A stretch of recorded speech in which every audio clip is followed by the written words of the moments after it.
Hello everyone, and welcome to episode 2 of our 4th campaign of Wildermyth, and I have absolutely no idea why this just came up. This is the options menu. We're gonna hit cancel to that. Huge thank you to Caroluna for the big raid coming over from World of Warships. As somebody else in his chat noted, I've never seen that game in motion before. I am absolutely stunned by the quality of the water in that game. It is photorealistic. Like between matches or like when you're on the option screen or something, it just shows water out to the horizon. I cannot believe how good it looks. I honestly thought that it was like just footage of the ocean at first. It's very, very impressive. But Caroluna, thank you very much for the huge raid. Hello, special early hello to Maxine and Blobbity Blah, who were both in to wave just as we were getting set up. Let me just do a quick pop out to the chat here so I can see it, and we are going to pick up with our second campaign where we left off. That was at the end of chapter 1. We had just finished, so we're going to get a little bit of a recap on what had happened, and then we might see what happens with the characters from there. By the way, Littlest Bug is here. Look, it's Littlest Bug, Azric, Mia, and this is I don't think that's Mothoth, but I'm forgetting who it is. We will see this character again. I don't think that's Mothoth, but I'm trying to remember who it is. Netheryam, maybe? Anyway, let's continue on. Oh, and by the way, just as I hit play, we actually got a direct message from Solid Chrome Hickey, who said that due to the holiday, he's not going to be able to watch this episode, but he said he wanted to be here is the point. Like, oh man, I didn't mean to. He felt concerned that we would think that he didn't want to be in the party if he wasn't here. No. There's never a commitment for Wildermyth Mondays. Don't worry about it. We wrote back to him, like, he said he'd be back next episode, and we will see him then. Okay, let's go to play and continue story.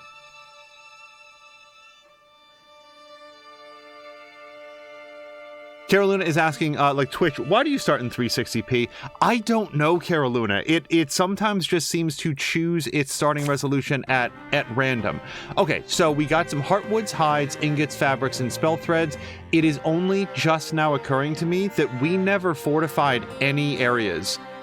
Like literally right at this moment, I'm realizing that we didn't set up any fortifications to guard against infestation because based on the storyline, we were trying to get home. Hello to First Ben Joseph with a new... Is that a shouting or a calling out emote? It's a brand new animated emote, and blah blah blah is saying maybe you are not worthy of HD Caroluna. Maxine is saying usually it starts in whatever I've watched with last time. Sometimes I usually feel like that's true, and then every once in a while it's just like, no, 245p. Like, it just chooses the most random stuff. Okay, so, victory. This was the end of chapter 2. Okay, we draw a whopping 1 card out of the deck. Extra damage for the Dweaver. As summer gives way to fall, the very night of the battle, Blobbity Bard set flame to the twisted body of his one-time mentor in a fallow field. You gave me so much. Don't think for a moment that I'm not grateful. He wouldn't stop working to clean the town up. He'd scour hardest for signs of the lost. Maxine sought the help of her people, the hill painters, to look for the missing ones of Fountainleith. Briette Hart was the most skilled tracker she knew. Briette could only speak to what she hadn't seen, mark of any passage. It's so weird that looks so much like Mia, except with obviously different hair. Remember though, Thrixel are unlike... Oh, this is the woman. Remember though, Thrixel are unlike any other quarry. The province of all sense and sign may be in their governance. We'll stay watchful. The weather that season was bright and perfect, but it only saddened those left to see it. So, just a quick recap in the story. Like, this village, all of their young people were like Pied Piper away. Like, they're just gone, and all that was left were all the eldest people in the town, and they were put under like a spell so that they were just like tra-la-la, everything's fine, and they were incapable of recognizing the illusion that had been cast around them. Hickey and Lady B made a rapid study of anything they could find, anything that might relate to the Thrixel or their aims. Hey, little mole. Hey, Lady B. Oh god, even my bad Irish is not going to be here for a second. No. What is it, Cricket? I have nothing. Literally nothing. The power we've discovered feels so sudden and dangerous. We'll be able to stay on the right path, won't we? I worry about myself. And you. Talking about our mystical whatever? I hear you. For me, it's... Oh, God damn it. I'm trying to think of, like, any Irish that I've ever heard in my life. I think it all could just be an confluence of unrelated conditions and events. You know how I am, though. I generally look for a pattern, or any kind of order. I think I have to establish some foothold of understanding, and I don't have it yet. Yeah, it's not even a little bit Irish. Disagree? Oh, no. My mind wandered. I'm just worried. Days are passing, and I'm not finding anything useful. This is as summer gives way to fall, by the way. Yeah, me neither. Okay, so we get to do some upgrades, but I don't think a lot because we don't have a lot of, like, gear. Blobby Bard is pretty well geared up, and I don't think that I could afford very much here. Oh, that's why he gets the plus health on kill. Yeah, the trouble is, this would be... Yeah, no, we can't even begin to craft this. Or anything, I don't think. Hold on. Wait, how do you... Sorry. We are looking at Blobby Bard? How would I... Oh, we click on the item. That's what it is. Yeah. So I think Hickey just lives with a spoon for a while. Yeah, even that. I don't want to spend a legacy point on this. I want to hold on to our legacy points to do cool things later. This might be a disastrously bad idea. Is there anything that we can get without legacy points? Nope. Here's Maxine. Here's Lady B. Oh, well, no, but she got an upgrade is the thing. And then here's Hickey, and here's Blobby Bard, who already has an upgrade. I'm not feeling comfortable. I sort of accidentally did a speed run of that last session. I really didn't mean to. Well, let's hit next. Exhausting other avenues. Hope of finding the young folk has fallen to scattered query and ill-inspired quest. Crumbling and all, it's a pretty place, especially in this light. Blobby Bard leads Maxine to Eldstone, where at least Thrixel had once definitely been. I see the appeal. The smell of old broken rock. The things you can imagine. Yeah, you get it. A beautiful ghost, weeping on the walls, is what I think of. Hold on. They give much of a day to climbing and slipping among Kioran rubble. The lines and leanings of these ruins make it easy to lose focus and wander. From time to time, they're forced to call out in order to find each other. Hold on.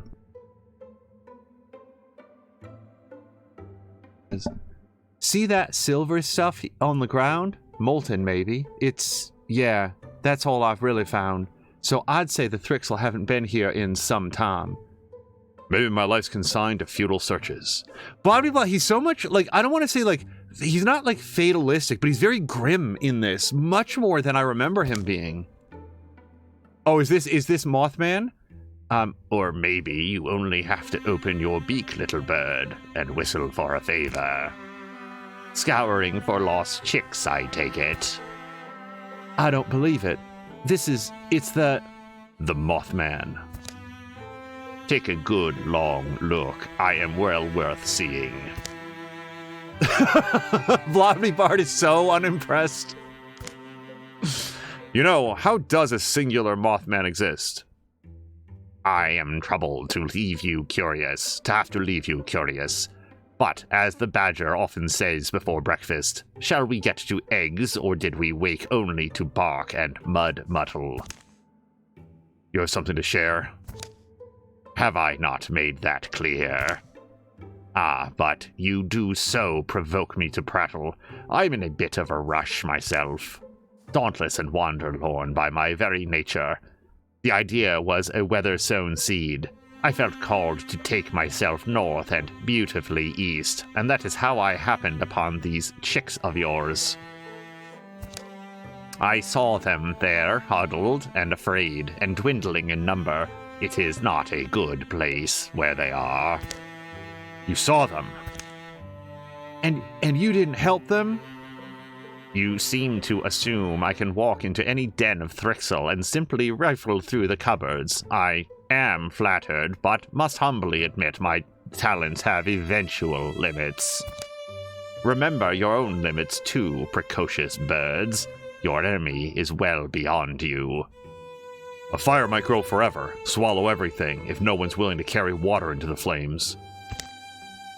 Fire metaphors. I have tarried much too long. By rift of Ainlock, northeast in the Woodmarsh, an ancient glimmer scene lies in a hidden hollow. Glimmer what? Glimmer scene. I shall explain more in a moment, but first, here, you must look for trees with my mark on them. I leave it now upon this stone. The Mothman's glyph gleams to a certain tilt of the light. Okay, we can see what that looks like.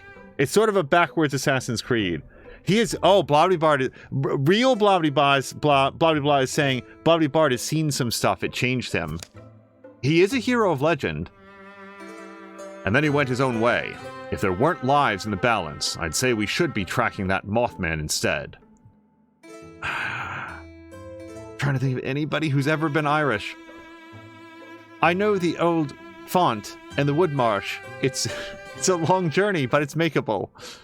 And then Hickey says, yes, but Glimmer what? The passage of time will cost lives, but clearing Thrixel sites will disrupt the enemy's webs and help even more folks survive. They leave as soon as they can. Every idle moment is haunted by loss. The shadows deepen. All monster groups will draw an extra monster card in every battle. Oh, wow! It didn't skip any time! I thought it was going to be, like, remember that in Wildermyth, it's most common that it jumps forward by, like, a decade or more, and that is not what happened here. So, we have a chance to recruit a brand new person, and yeah, we're going to do that. So, just before we do anything weird, let me just save it. I guess new save. I mean, that's fine with me. So, now the question is, do we want to have everybody do it? Or, I am sort of thinking that, like, maybe Hickey, Lady B, and Maxine could go do a scout. Blobbly Bard definitely does the recruitment because he's a bard and he gets a bonus to that. So let me just take a quick look. If everybody works together, it would be 2 days to complete, which is actually really short. If we take the others out... Wait, hold on. It takes 3 days to complete. Yeah, so let's send the crew off to do something else, and Blobbly Bard and the new person can catch up. So let's have... Yes. So this area is not... Oh, gosh.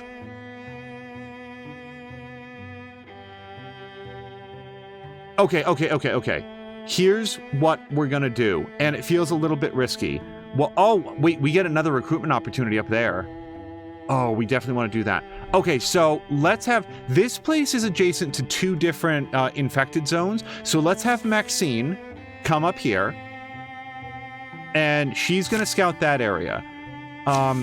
Hickey will scout this area, and Maxine will scout... or Lady B will scout this area.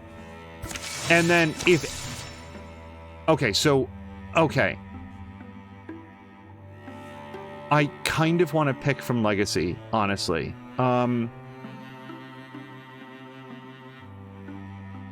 What?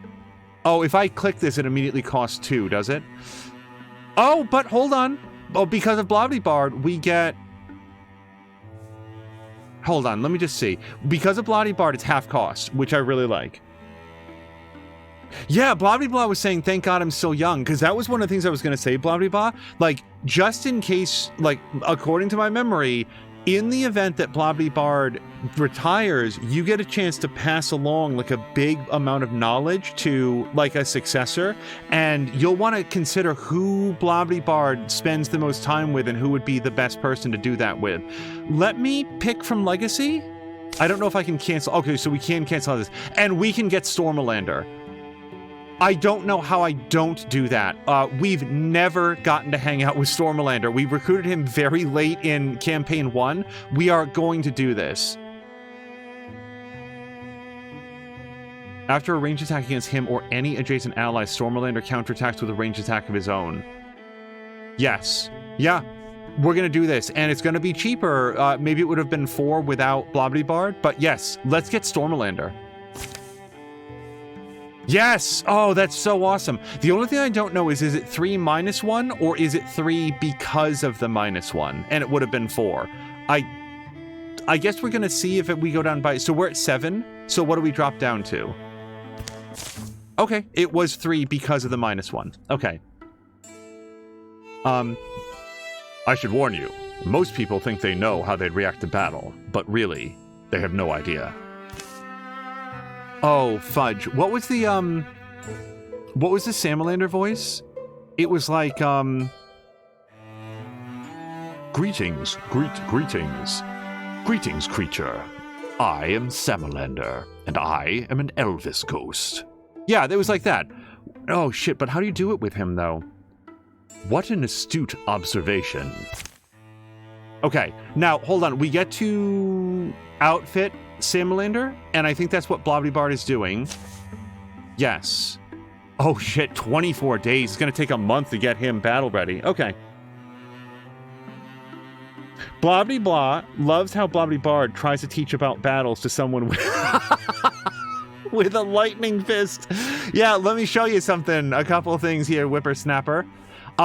Now, the good news is Blobbly Bard is actually, like, he gets a triple bonus. Look right here. That's from being a bard. Whoops. No, I do want to do that. Now, just to let you guys know, if either of these zones become infested, we're immediately pulling that person out because they can then be ambushed. Okay. Let's have Maxine come down here to help Lady B. Done. Wait, is Blobbly Bard... Wait, when did Blobbly Bard stop doing things? Just now? I hope it was just now. And yes, let's have Stormalander and Blobbly Bard go up to help Hickey. Because honestly, they're probably going to be done first because Maxine is a very, very good scouter. A scar in the prairie widens into a misty veil, and Lady B finds herself exploring a marshy little woodland. Dragonflies garble the air with their wings and whirs. I'm an Irish person. This is my terrible Irish accent. It's so bad. I'm so sorry. Got that investigative itch to dig down and see whether there's buried waterways. Sorry.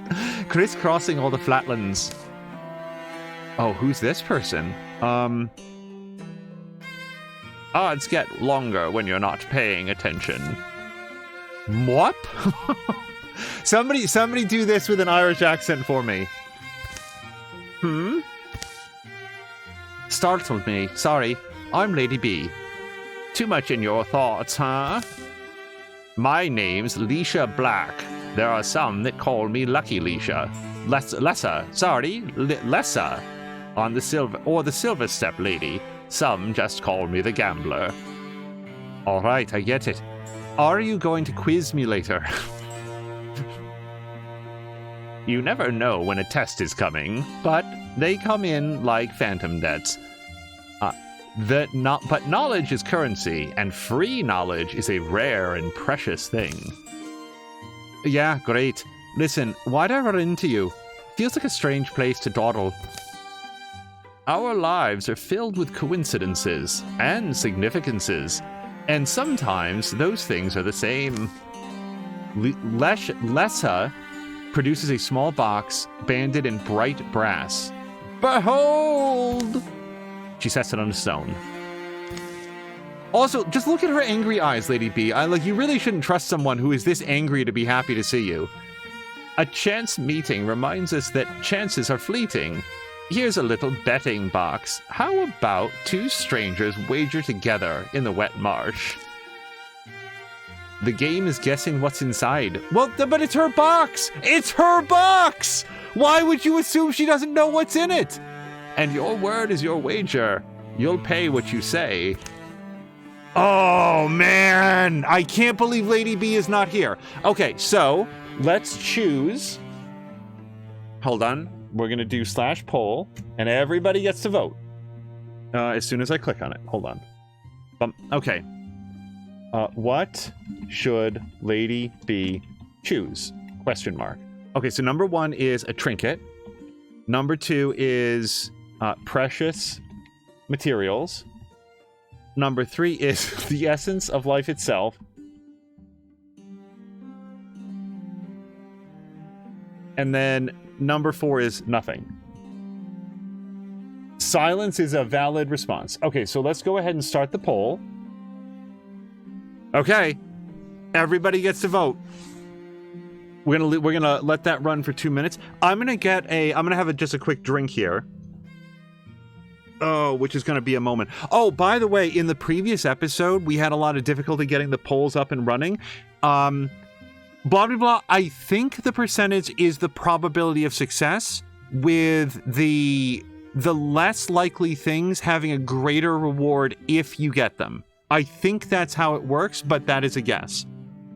In the previous episode, we had a lot of difficulty getting the polling up and running. So that section was actually cut out of the VOD. If you're watching this in the VOD or even live, we cut out like 10 minutes of just like mucking around with it and trying to like make it work. Now it works, so that's there. But yeah, if the tone of things, or if there was like an abrupt cut there, apologies. We tried to do it as cleanly as possible. But yeah, we combed out as much of the nonsense as we possibly could.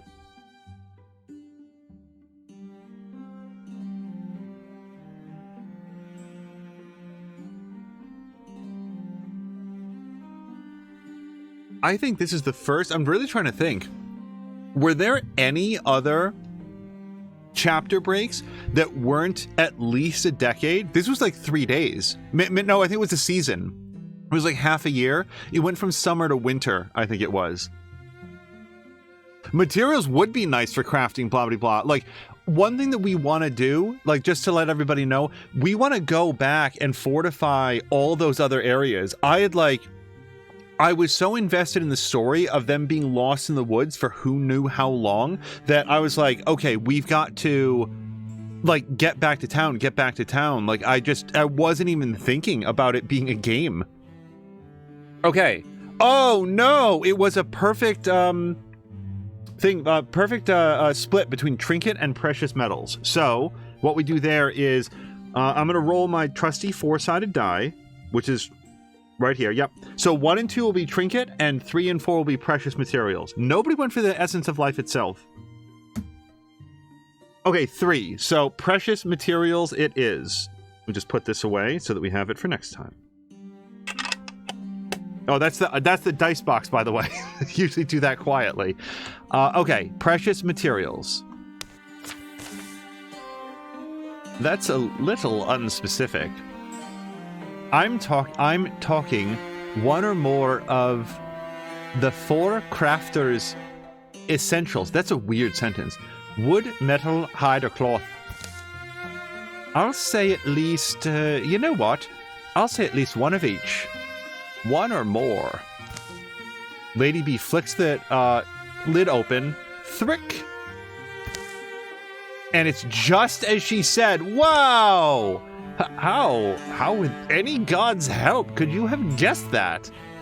There's just no rational explanation, I'm sorry to say. Just my first idea. My fault for not making you mull it over. I mean, are you debating whether to give it to me? A wager's a wager. Anyway, I don't have much use for the raw stuff. Got that tidy collection in Leaf Helm off a local legend. Rattling dice until our palms blistered and bled. Hey, what's your name? Did you say it? I would not give her your name, Lady B. Lady B. Not really bled, though, right? To think you beat my betting box. Annoying. Fare you well, Lady B. May fortunes find us on a drinking bench someday. Okay, we did in fact get some crafting materials. Whoever voted for that, good call. Okay,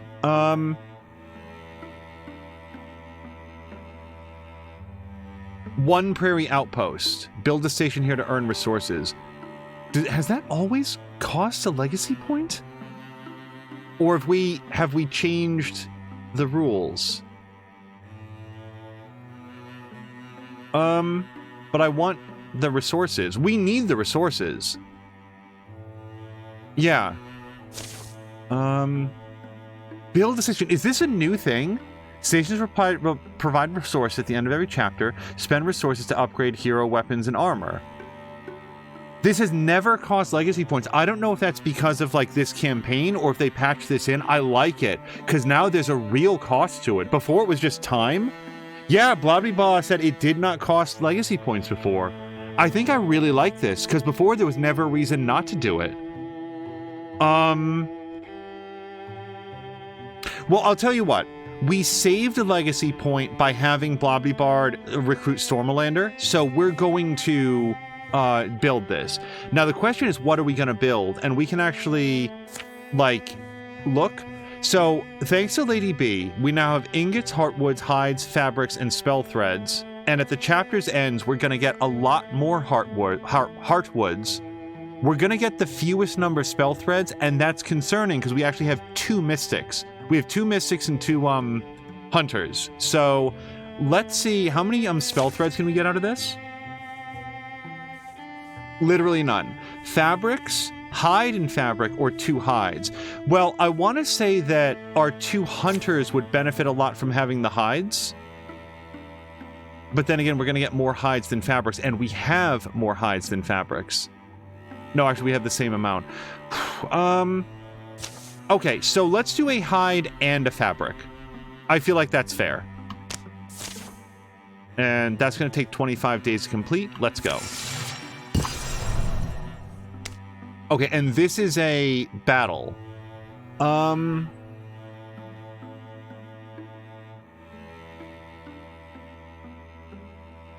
Strength 5 against our 3 guys.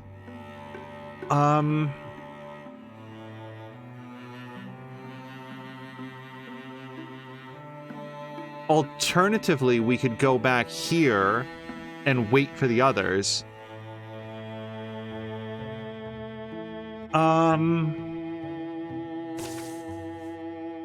Heartwoods, fabrics, and spell threads. Yeah. Hides and spell threads. I could use those. Yes. Okay. Primal Altar. We're going to build that. And then we'll gather everybody together and do the assault, is what I'm thinking.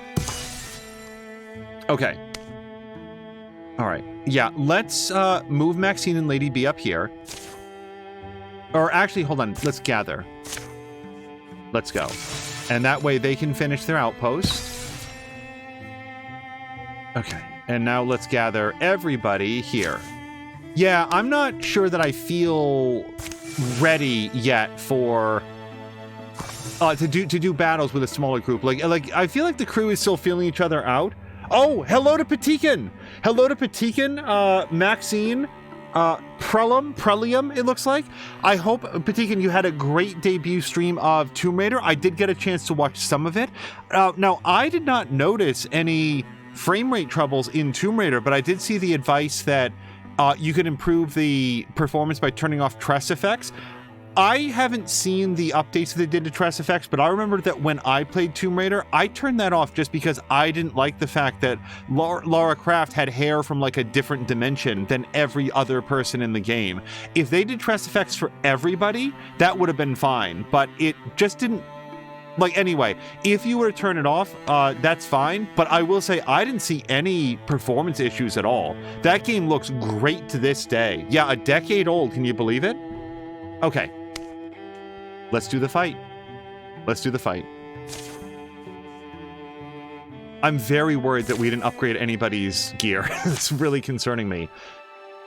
The crickets are whispering. Go to sleep, Blobbity-Bard. Time for camp, Blobbity-Bard. They're very convincing. Shall we? That clearing looks more like more than sufficient. Curious. Okay, Blobbity-Bard is looking at... Oh, it's like a little sprite or something. Uh-oh. Oh, there's lots of them. It's like a gas or something. Okay. Everybody saw that, right? Yes. Good or bad? Does that make it more or less concerning? Just little drifters having an evening drift. But Deacon's saying, well, the lag I was on about was more... Oh, to OBS. Since I only saw it there, my game was fine. And since it was only during cutscenes. Yeah, maybe I just didn't notice it. I could drift off to sleep, come to think of it. Are we still camping? After seeing that? Wait, Are you joking? I have trouble telling if Blobbity-Bard is joking. Blobbity-Bard walks out of frame. I really like the fact that Blobbity-Bard and Lady B just, like, don't get along for some reason. Like, it's not that they're, like, enemies, but they are rivals, and that plays out in the cutscenes. I can't believe he wasn't joking. Fire's done. Aren't you gonna sleep? I wanted to inspect the area in case there was a chance of the green shapes returning. Suit yourself. Z-Z-Z-Z-Z. Z-Z-Z-Z-Z. ZZ Snurk! Okay. This is apparently where the floaters go. My messengers do not lie. Mortals sleep within my wood. Is that bad? There is no good or bad, only law. And law states that a mortal who sleeps in this place shall bear my mark. As they sleep within my realm, I may sleep within theirs. I knew something was off, I knew it, and... Oh! Wait, sorry, that's very exciting. And thank you so much for the... Oh my goodness. Scale 1 has, No, actually, is it Scaly 1? Is it Scaly 1? Because there's an extra E in there, or is it only Scale 1? But Scale 1, thank you so much. That's 3 months of a subscription. Thank you so much. Scale E1. Okay. That's what when I read it the very first time, I think I was like at Scaleone, but I was set straight on that. And then I thought it was just Scale 1, but yeah, Scaly 1. Okay, got it. Thank you very much for the subscription. I deeply appreciate it. That 3-month subscription will probably carry you all the way through this campaign of Wildermyth Mondays, but we'll see how long it goes. But yeah, we're going to be on for doing all sorts of stuff over the next 3 months. You're very informative and entertaining. I really appreciate it. I also appreciate the fact, so, I'm going to say that since, I'm going to give this up to, real Blobby Blah, because Lady B is not here. Blobby Blah, here's your options.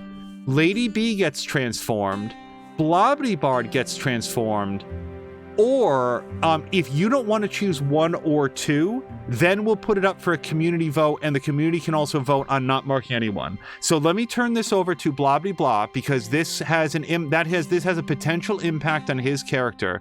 Lady B is not here, so I'm going to turn to Blobby Blah. See, Blobby Blah wants to do 0.3, but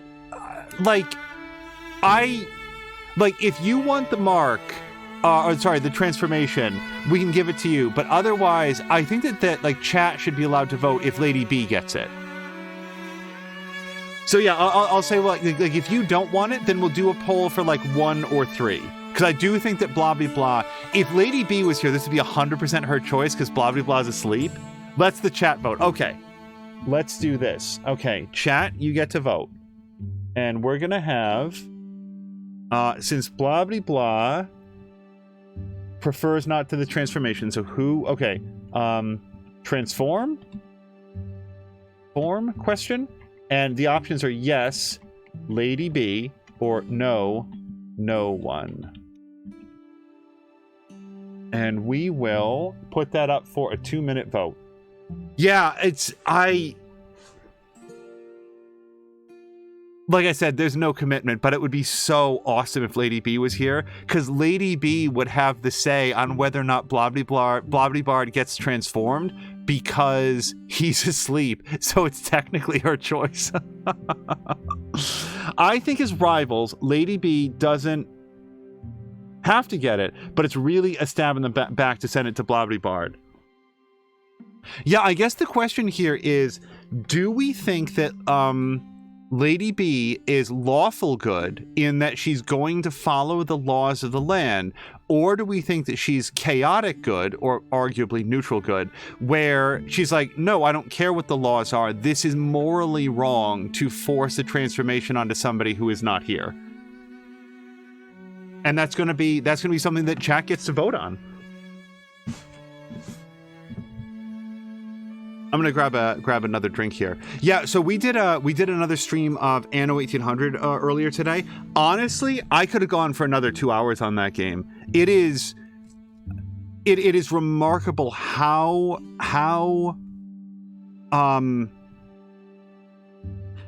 much that game, Stellaris and Oxygen not included, the hands on the clock just spin and spin and spin and spin. I don't get hungry, I don't get tired, I don't get thirsty, I don't have to go to the restroom. I can just sit there and play those games so much. So yeah, if anybody doesn't see the Factorio, says Maxine, if anybody doesn't see the polling options because you're on mobile or something, do let me know and we can like count your votes in chat separately. But other than that, we will see what people vote for in just a few seconds here.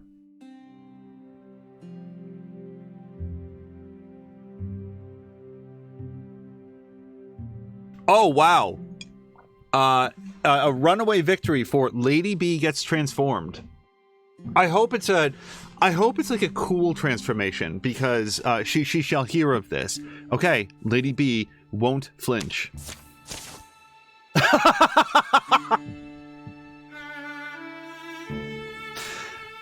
It was very funny. She flinched.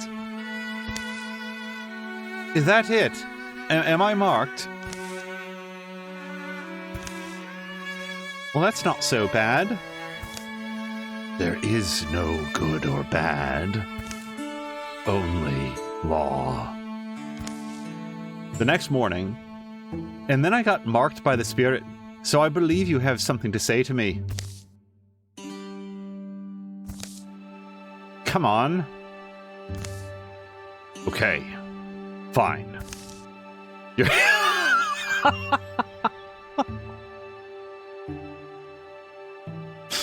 Your hair looks good. Happy now?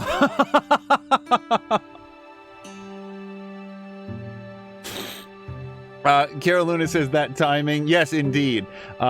You'll change me. Change me later. Thanks. Yep. Blah blah blah. And Carolina both enjoyed this. Well, technically, it's a compliment. Okay, so Blobby Bard up against the Bard, Seeker, Dweaver, and Thrust. And again, like, let's remember that I do have a do-over. I want to scroll. I don't want to move anywhere yet. We just want to look around. Okay, so they've come across this thing with a barn. Yeah, let's get ready to go inside, I think. Defeat all foes. So...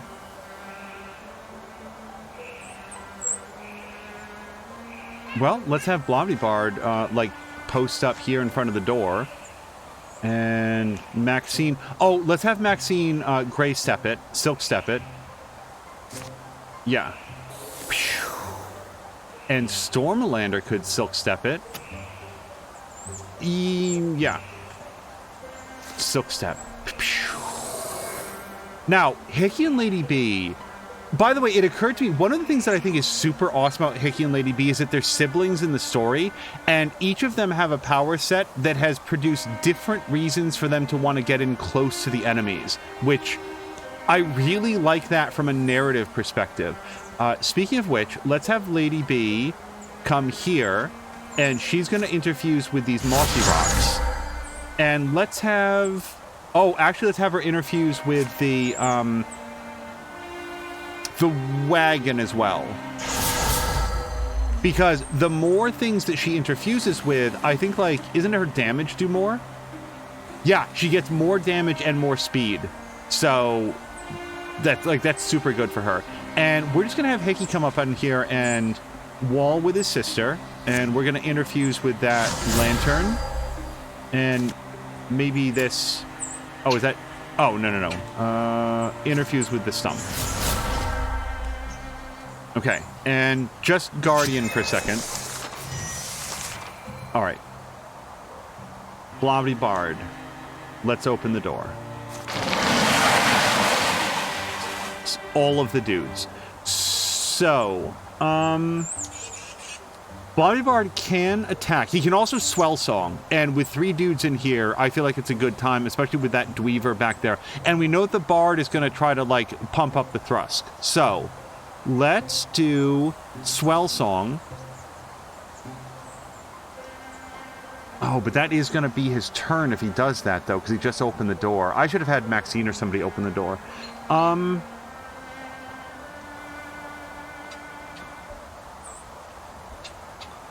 Okay, here's what we're going to do. Blobby Bard.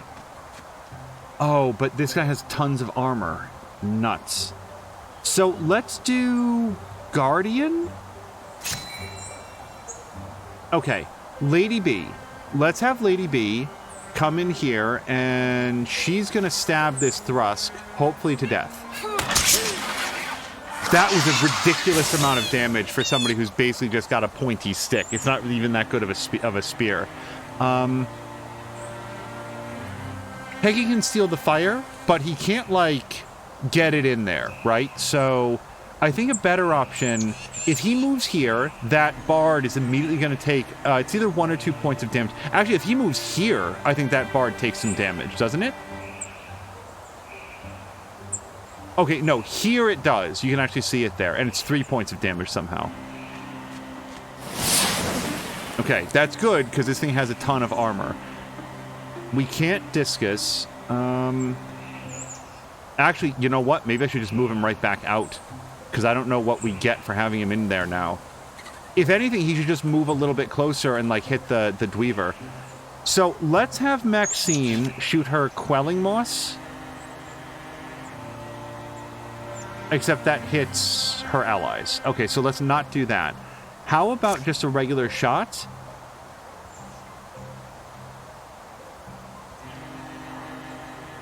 Yeah, if we can poison this guy, that works for me.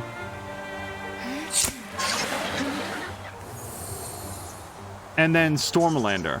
So Stormlander has Jump Jolt. Lightning surges through up to 2 foes, dealing half damage to the second. Stuns on stunt. In order to do that, we would have to move. We could also shoot. And he does have... So maybe we should just shoot at this guy. Oh, look, and it's going to hit that other guy as well. Oh, that's Jump Jolt. Yeah, if we can kill this guy and then do some bonus damage to the person behind, so much the better.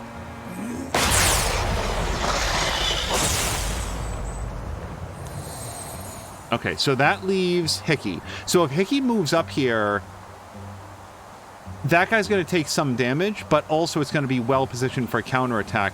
The Dweaver doesn't have any sort of like a... So let's actually have Hickey move here to wall with Blobby Bard.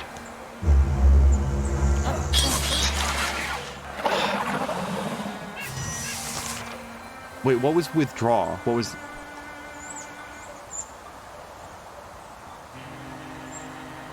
Hold on.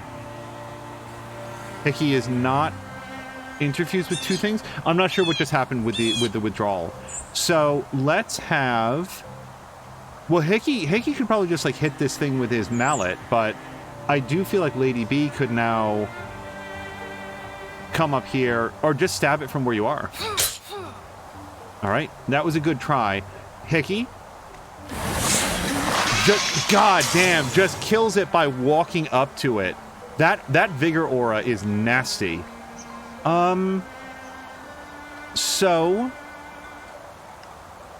we're gonna have Blobby Bard get ready again, but let's just do Guardian, and then Stormlander can come in and do Silk Step, and Maxine. I do feel like we do want to like search around the side here, so let's have Maxine get ready to do that, and we're gonna do some no Silk Step.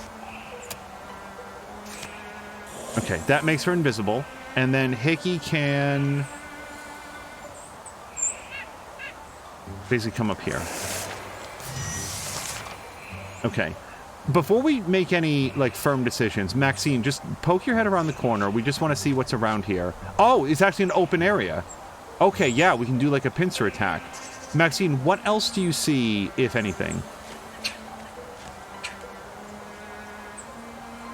I don't know why it went over there, except that maybe it's Samlander's turn.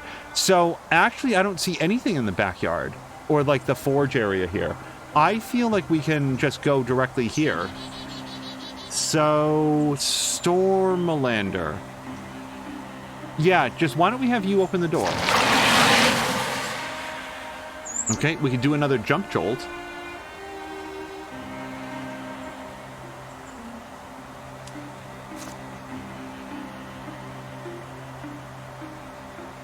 That's not a lot of damage. Okay, so if Lady B comes here, she can attack that Dweaver. She is interfused with a couple things, so I do feel like this would... Oh, Lady B has poison abilities now. Applies 2 poison to your weapon. It'll be delivered by your next attack. Okay, yeah, man. Why wouldn't we do that? Usable twice per mission as a swift action. Wow, that's apparently her new ability. So, yeah. Lady B, let's get stabby. Who needs poison? Jesus. Okay, Blobby Bard. Can you... So, Blobby Bard cannot get here to do the attack, but he could... Yeah, let's have him wall with Lady B, and then he's going to do his swell song. Now it frees up Hickey to sort of step up here. Hickey can now interfuse with the cabinet in here. Or the chest. Yeah. And then let's see if we can constrict this guy. Okay, so he can't move very fast anymore. And that leaves just Stormlander. What's your other weapon? It is a dagger. So, yeah, let's go stab him to death. Almost to death. And now it's just Blobby Bard, but he can't go further in. Let's have him wall with Stormlander.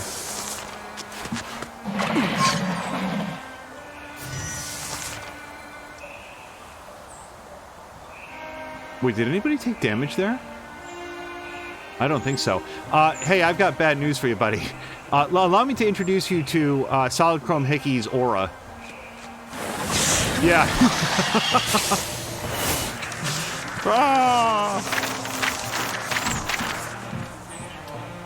We gotta let real Samlander know that his character is in it and will hopefully be in it for the duration. I've been looking forward to bringing him in. So a Fox Quartz strap, finely wrought design, drawing eyes among the crowd. So it's an extra half point of armor.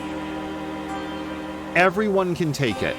I do feel like as our preeminent, like, supportive warrior, we'd probably want to give it to Blobby Bard, but we can also look to see who has the least. Lady B, I gotta say that Lady B is also sort of like a frontline fighter. Maxine would actually get her next integer, which is very appealing. So would Hickey, though. Hickey would also get an extra point, and again, he benefits a lot from physically walking up to enemies. I feel like this has to go to Hickey because that's a perfect integer and he has no armor and everybody else has some. So here you go, Fox Quartz strap. We're going to see that come on him now. Camp can go here. Boy, Blobby Bard, this is apparently like his sleepy time. Bones and crows and nightly things. Should we worry about being kind of exposed? Fire doesn't need to be big, does it? I'll do the forging. I don't care. You can be lazy again. Blobbity-bard. Oh my goodness. In the quiet dark that follows battle, they forge a camp on the hillside. How many times has it been like this? How many times will it be so again? Hey, Maxine. Solemn crickets sing. A distant owl sighs at times, but otherwise holds its peace. My mind tumbles theories as to how the cosmos was made. I'm not making any such effort. The stars just look so nice tonight. All nightly things have a place. Some seek light or shed it, and others wear the dew in the dark. Sometimes you just think about, it could be the last time you look at stars, couldn't it? Day will come, and dreadful work be needed, ever as it was the day gone by. Hey, we got a legacy point. Good, because apparently we're going to need those. Okay, the Thrixel Dweaver has gotten more threatening. I think that's the card that they lost at the start of the chapter. We could secure this, but I don't see a lot of necessity to that. I would like to recruit somebody.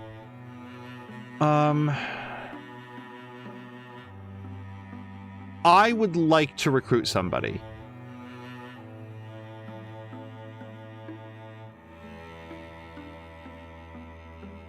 Okay, here's what we're gonna do. Because I really feel like we want to spend that point that we just picked up. So remind me what we have and what we're gonna have. If we can get spell threads specifically. Yeah, Primal Altar provides hides and spell threads. Otherwise it would be Heartwoods, and we're gonna get a lot of Heartwoods. Yeah, Primal Altar is what it's gonna be. So let's select that. And then Maxine, I think, gets a bonus to doing it.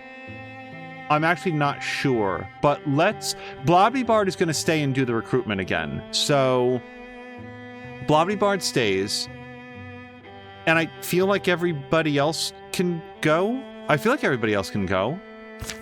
And then Blobbity-bard, you... Actually, we might have some people stay here to secure the forge. Yeah, we might do that. Blobbity-bard, you come up here. Hold on. I didn't mean to kick everything off. Yes, let's investigate thoroughly. Sorry, new plan. So, we're gonna have... Hickey... Let's... I don't want to send Stormlander far away from the front line. I feel like Maxine can do the backline stuff. Yeah. And Lady B can... Yeah, Hickey and Lady B get a bonus to doing this, so... Then actually, let's have Stormlander go help to secure. Yeah. So Hickey and Lady B, the siblings will stay and do this part. Okay, so can we pick from Legacy who would be available? We could do Brian or Marquardt. Brian is a warrior. We already have 2 hunters. I would love to bring Marquardt in, but we don't have... The other option is Patikin still here. Do we know if Patikin is still in chat? Because if he is, and he's going to be available, then we might do a recruitment of Patikin. I'd love to have Brian on the crew, but yeah, it's going to be Brian or Patikin. So let's see if Patikin is here. Patikin is here. Patikin, let's do a character. Because I felt really surprised when I realized that Patikin was not in the crew. So let's... I guess let's randomize a couple times and see if we get somebody who looks a little bit like Patikin, and then we'll, like, kick it to fit.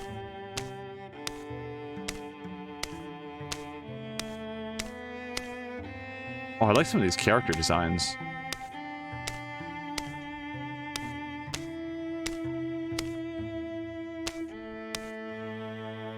This could be a Patikin. I mean, we're gonna, like, take off the goatee and stuff, but we could do Patikin with this guy. All right, so...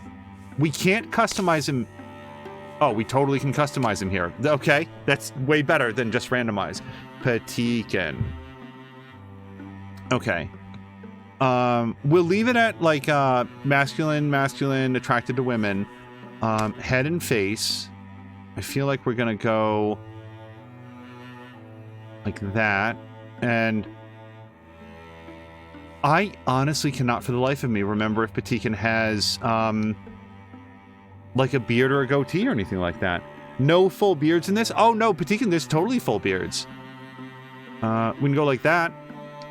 That is a little bit of a full beard for somebody who's like 25, but that certainly works. And then for colors, I just kind of like the blonde beard on Petikin. For primary colors, let's see. I don't feel like we have anybody who's like a yellow.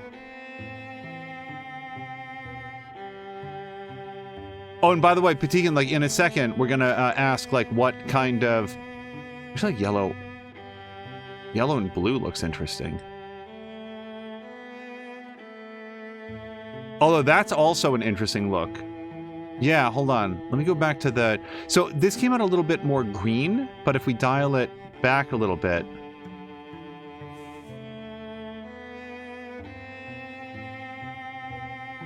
Yeah, I don't know. I kind of like that. You can have a full beard like that. I had one at 25. Oh, and blah, blah, blah, blah had a full beard at 20. So...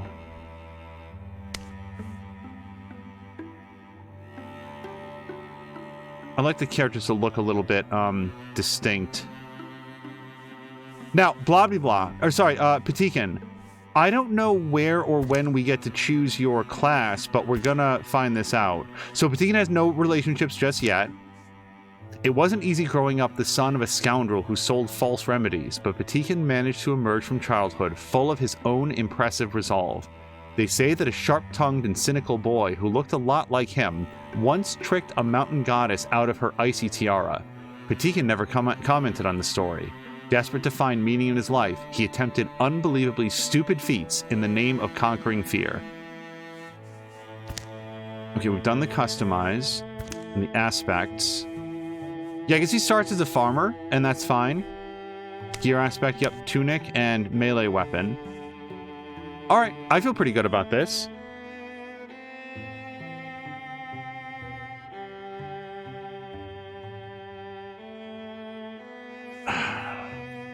The customize. I feel like we've had to have that exact face already, so hold on. Actually, that kind of hold on. I actually like the one that we just chose. I kind of like this for like the Petikin character. Yeah, let's do this. Recruit. Yeah, so it's going to cost us 2 legacy points, and so be it. I don't have anything like a Petikin voice. I can't do any accents convincingly, and I certainly don't want to do them offensively. So, we'll figure something out as we go. The oil of the north has reached Rascal Knoll. I've been waiting my whole life for this opportunity. Well, we haven't been around that long, but if you want, I could sign your, Huh? Listen, what if I told you that my father was a renowned cowherd? Not because he was any good with cattle, but because he beat a bull god in combat and won him good fortune. And then Grandpa. Legend is, he threatened a flood so severely that it turned on its tail before it reached Rascal Knoll. Which is why the town continues to be known for its unmatched magical artifact museum, you see? I think I've heard that story. The point is, my blood is the blood of exceptional people. You know what kind of pressure comes with that? And so I've been searching for a chance, any chance to snag some renown of my own. Let me join you. Of course, it would be an honor. Okay, Petikin, this is it. So, would you like to be a warrior, a hunter, or a mystic? And when we recruit a new character, please do not be concerned about who we already have. What is cool to you?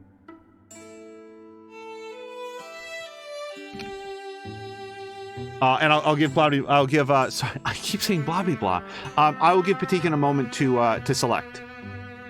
Patikin wants to be a hunter. There he is. Okay, so he's going to get outfitted by Blobby Blah. Done. And I think as soon as I hit this, who gets a triple benefit for it, by the way.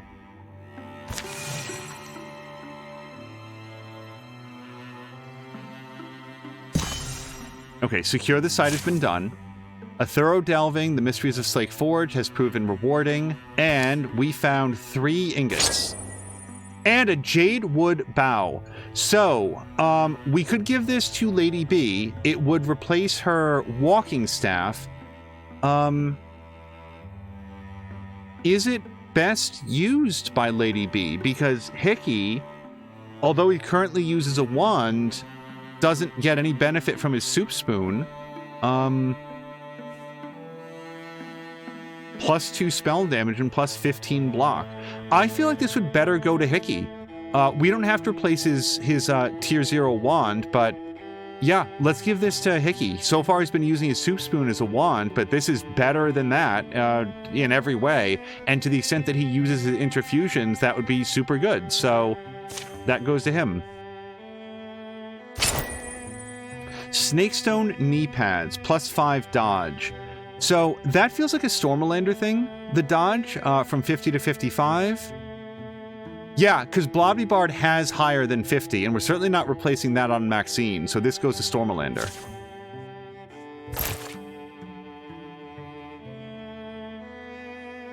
Patikin was saying Hunter, and then, well, he is on the screen as well, so it makes sense. Oh, sorry, I'm not sure which part that was, but I feel... Okay, so they've done this part. Let's have... I guess Lady B and Hickey will just, like, relax for a minute. There's no place really for them to go right at the time. As soon as Blobby Bard is done, which really should just be 2 days, then we will all meet over here and, like, press ahead. And the infection is spreading. Okay, Patikin is ready for adventure. Okay, Patikin, here you go. You are now a Green Horde Hunter. You can do Ember Arrows. When Patikin is standing by a fire, his bow attacks have plus 0 damage, plus 1 shred, which means they take off armor, and they start fires. Fire cannot be spread onto him. Alternatively, you can take Quelling Moss. Patikin has coated his weapons in Quelling Moss. His melee and ranged attacks apply Poison 1. As an action, he can toss a flask of Burning Moss that applies Poison 1 to all units in the area, or Foxflight. Patikin has plus 1 speed. Once per combat, as a swift action, activate to dodge the next 2 attacks against him, which disables his passive dodge as well. So, Patikin, what do you like for your very first Greenhorn Hunter ability?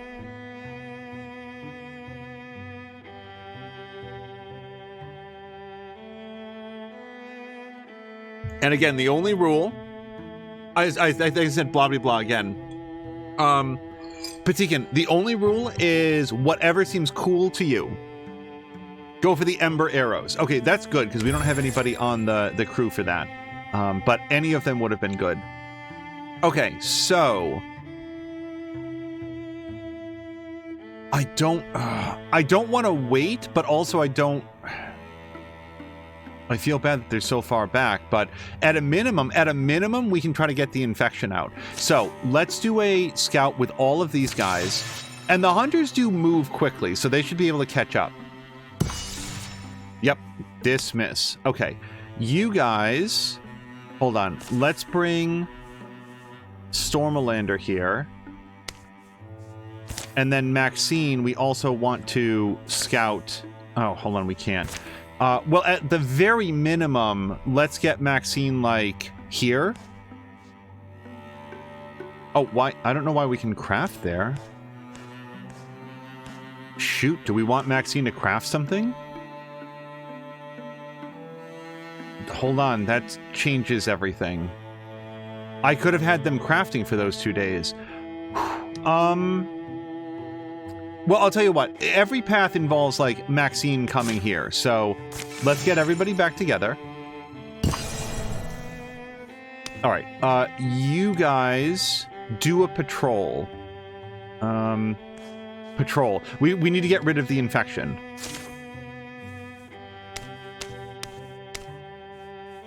And storm a lander when he gets there. Although, actually, we should really do Maxine. She's closer. Or she's faster, really.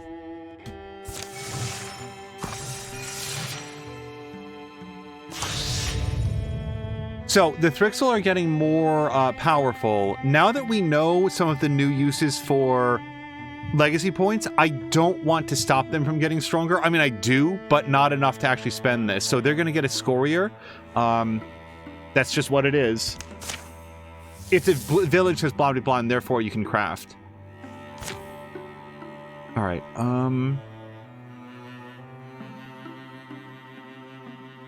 Yeah, let's just go for it. Okay. So, we've got a combat here, but I do feel like we want to maybe... So we can only bring 5 people with us, and we don't want to split the party too much. So, Maxine already has some upgraded gear. Patikan, Lady B, and Hickey do not. Lady B does have some extra robes. Hickey does not. So here's what we're going to do. We're going to have Hickey come down here and do craft. Because now we can do some drab armor. This is plus 1.5 armor, warding, and spell damage. Although we'd really want him to have this one, though. And we're light on the fabrics to do this. Or maybe not. I mean, we could go with this one. This is half spell damage. Maybe we do want to do this one. Yeah, let's do this one for him. Dusty Drab, sure. Create. And then, while he goes back to do that, let's have everybody else do the combat. Unless he's very quick about it, and then we will... change our tune. Okay, attack. I'm just saying, when the job needs doing, and needs doing quickly, some of us bash the skulls.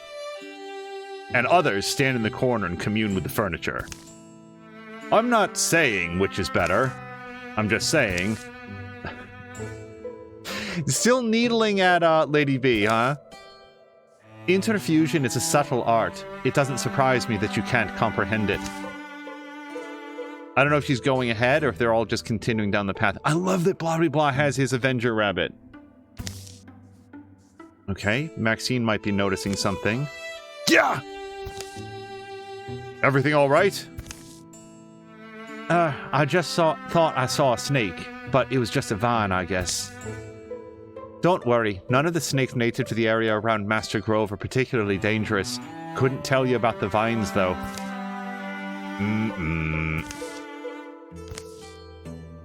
Okay, the vines do look like they are coming. Yeah! Yeah! Maxine, what do we do? Whatever you do, do it quick. The vines are getting in my mouth. Blar, blar, blar. Okay, so we have an option, and again, I think that we'll turn to blah blah blah. So we can have Maxine. Sorry, we can have Lady B interfuse with the vines. Blah blah blah. You could cut it, rip it, bash it, whatever it takes, or nothing fancy. Just get her out. What do you think? Blah blah blah. Oh, sorry, I'm just stretching. Cut it, says blah blah blah. It may be feisty, but it's still made of vine stuff. Okay, but watch it, all right? It's literally winding around her. Gurgle! Hack slash thwomp. pulled worse than that out of the carrot patch. I don't know what to make of this yet. You okay? I think so. That was spectacular, Blobbly-Bod, I must admit. Let's hope the Gorgons are as easily felled. Maxine was saying, but also don't cut me. Fortunately, Maxine made it out without a scratch, and all heroes get +2 damage or potency, spell potency, for 3 turns. So it behooves us to... Oh, a stone spirit! Okay, so we want the stone spirit a lot. We also need to choose who might get to interact with it. So let's just check Maxine's bow. So Maxine has a fire bow and a really good Titan Fist weapon here, it looks like, as well. Two-handed hammer. Yeah, so I think Maxine is pretty well set up. Patikin doesn't have anything, so I might want to have Patikin go get that stone spirit at significant risk to himself. Stormlander, what kind of gear do you have? Gear. Okay, yeah, he's got some pretty good weapons as well. So Patikin doesn't have any special weapons. Lady B would probably also benefit from it, but I think that she might be too far back to even run up and get it. Yeah, so Patikin, you're on deck. I don't remember the mechanics of this. For example, can he silk step next to the stone spirit and that counts? Or is, like, collecting it a separate thing? I should probably know this, and I don't, so... Oh, but we couldn't silk step all that way up there anyway. Okay, Patikin, just go get it. Bum, bum, bum, bum, bum, bum, bum. You'd prefer to be alone, wouldn't you? Okay, so Patikin. Okay, so Patikin, yeah, like, your character's pretty much wide open. Normally, I make all the gear assignments, but you actually have never attacked anything yet, and your one ability was for Ember Bow. So would you like to go for a stone bow, or would you like to go for a stone dagger?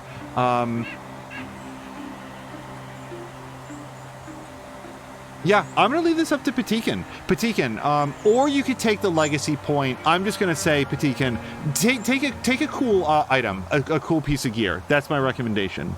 Blah, blah, blah, did not realize that there are Gorgons in this chapter as well.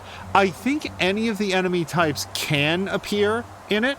So Patikin's asking, what does the legacy point do? So the legacy point is a currency that can be stashed away, and it would be spent either... like setting up like a shrine or someplace to get more crafting resources, or theoretically at the end of the chapter it could be used to elevate a character like into legend. But that's a long way away, and we're gonna get a lot of legacy points between here and there. Patikin is a greenhorn hunter. He would benefit, like, at this early in the campaign, I would go for a piece of gear for Patikin. Pick stone bow. Okay, we will take that. I think that's the best bet. Okay, so here's your stone bow. Done. Silent Rowan Arc. A well-made bow imbued with the deep booming spirit of stone. So on a stunt effect, shreds 1 armor and pins all enemies within a 2-tile radius. That is really good. Yeah, I think we can replace the farm bow with that.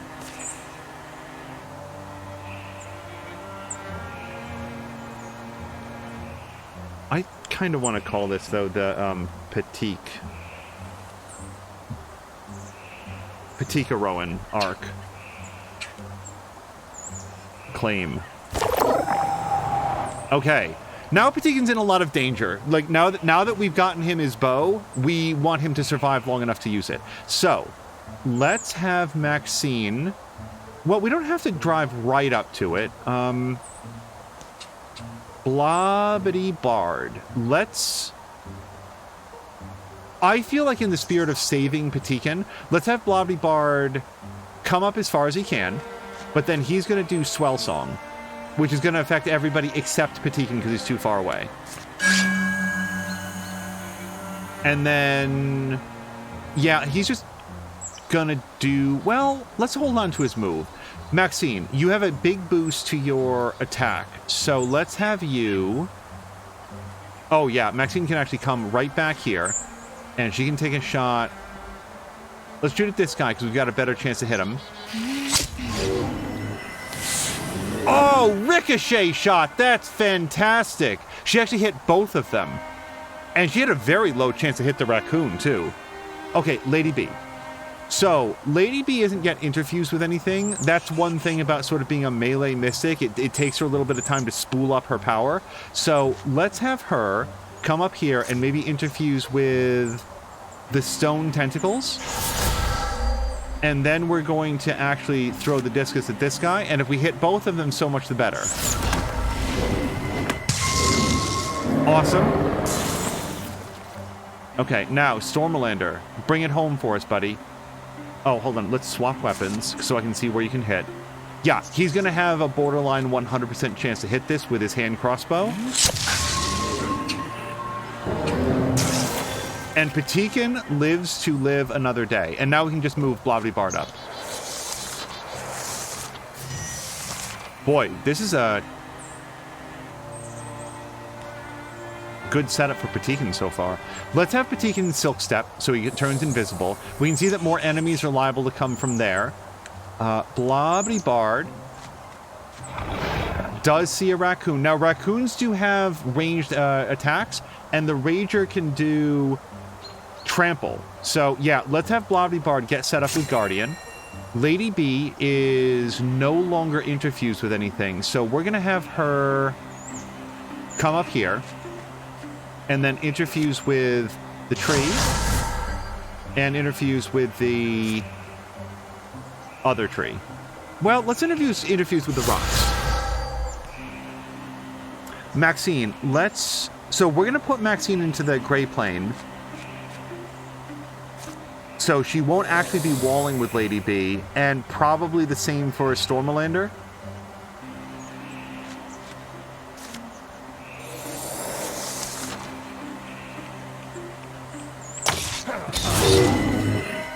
Okay, Blavity Bard just kicked the shit out of that guy.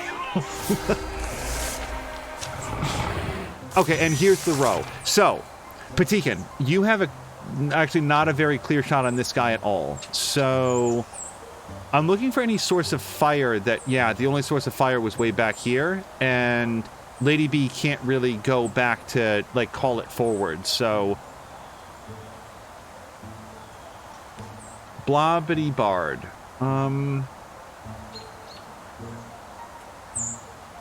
Okay, let's have Blavity Bard come here and set up for Guardian. Lady B can... We don't want to stand in that, but we would like Lady B to get close enough to stab that dude if we could. We can't Splinter Blast him. And the discus is too far away. We could withdraw and, like, try to interfuse with something closer to the raccoon. Let's do that. Let's withdraw from the rocks. And then we're going to interfuse with the... What is this, a bench? Or the log? Let's do the bench. The log would be really good if he had armor, because then we could shred it. But instead, let's go for the bench. This guy has no armor, so we're just going to throw a discus at him. Awesome. And then for Maxine, we're going to come up here. Yeah, nobody has a good shot on the row yet because it's hiding behind the log. So we'll probably wait a beat. Yeah, Maxine. Oh, yeah, Maxine, do ambush. Yeah. Patikin does not have ambush. We're going to have him wait a beat. And then Stormalander can come up here and... Yeah, I think just wait a beat. Well, you can do Jump Jolt when he comes around the corner.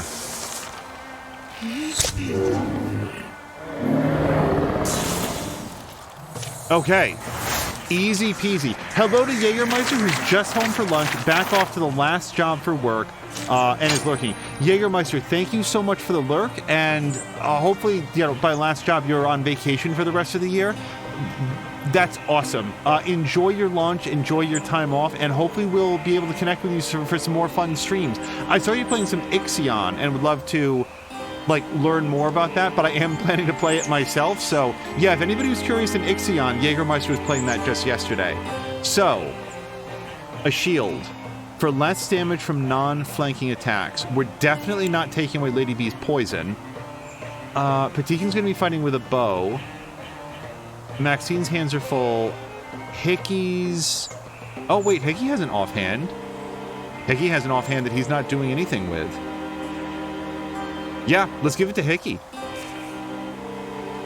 Wait, didn't I give him a staff? I guess this is if he doesn't use his staff. Okay, so the Gorgons are getting tougher.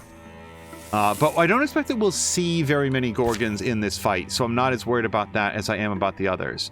So, Hickey is still getting his staff together, or is that done? Is he... Hold on, I really don't know if he's crafting still or not. It looks like he got what he wanted.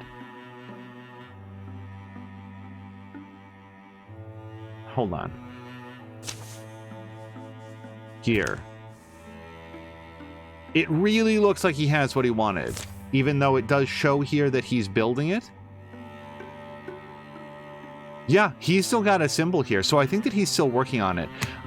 We could secure Master Grove. Yeah, catalog everything. And we'll just have everybody do it. Okay, yeah, he's still working on it. Dusty Drab crafted for Hickey. That's right, he had his staff, but now he's got his better armor. So, here's what we're gonna do. Somebody stays behind to finish this up, and we press ahead here to clear the infestation so it doesn't push further in, and then also do this fight. So most of the people come forward. Who gets the biggest benefit to doing this? Lady B does. Okay, so Lady B is gonna stay here. Done. And then everybody else, including Hickey, comes up here to do the fight. Oh, wait, hold on, not fight. Hold on, that's not right. A thorough delving has proven rewarding. We found 3 heartwoods. Good, I need them. And a necklace of power, so just straight up bonus damage to whatever you're doing. I'm tempted to give that to Lady B since she's the one that stayed behind to get it, but Lady B already does so much damage.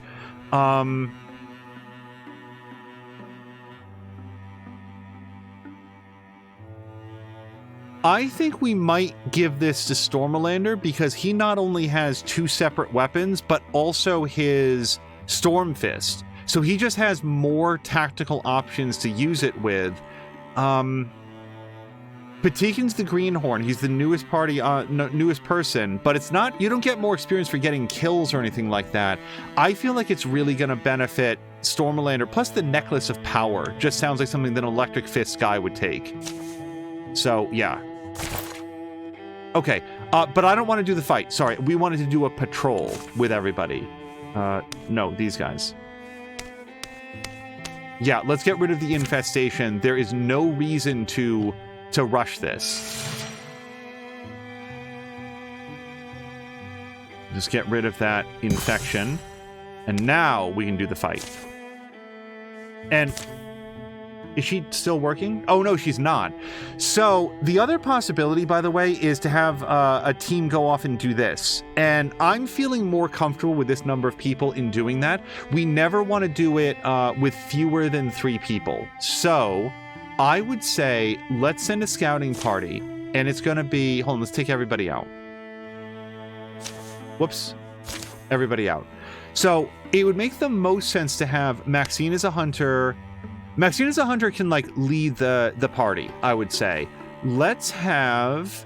So, who we definitely want in the combat, Patikin and Stormalander, because they're just here. Blobby Blard will also be in the combat because he's sort of like the guardian for everybody.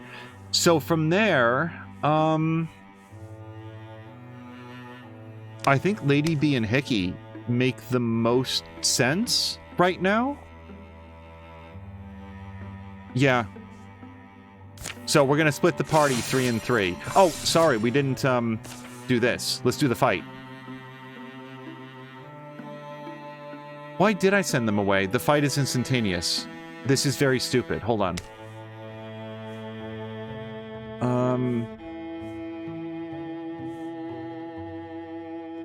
Yeah, this is not smart to split the party now, because it doesn't take any time at all to do the fight.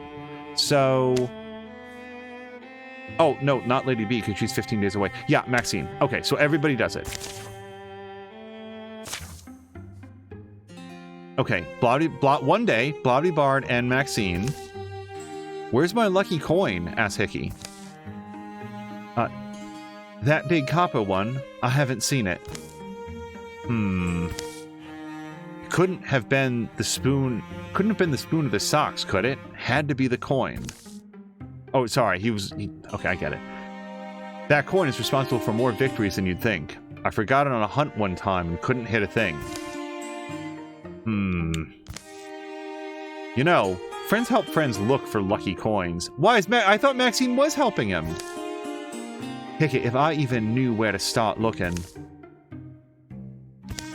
Oh. Oh, is that it? I think this little creature has it. What the? And here I thought Thrixl were going to be the thing that ruined my day. Oh, he's getting away. Pew!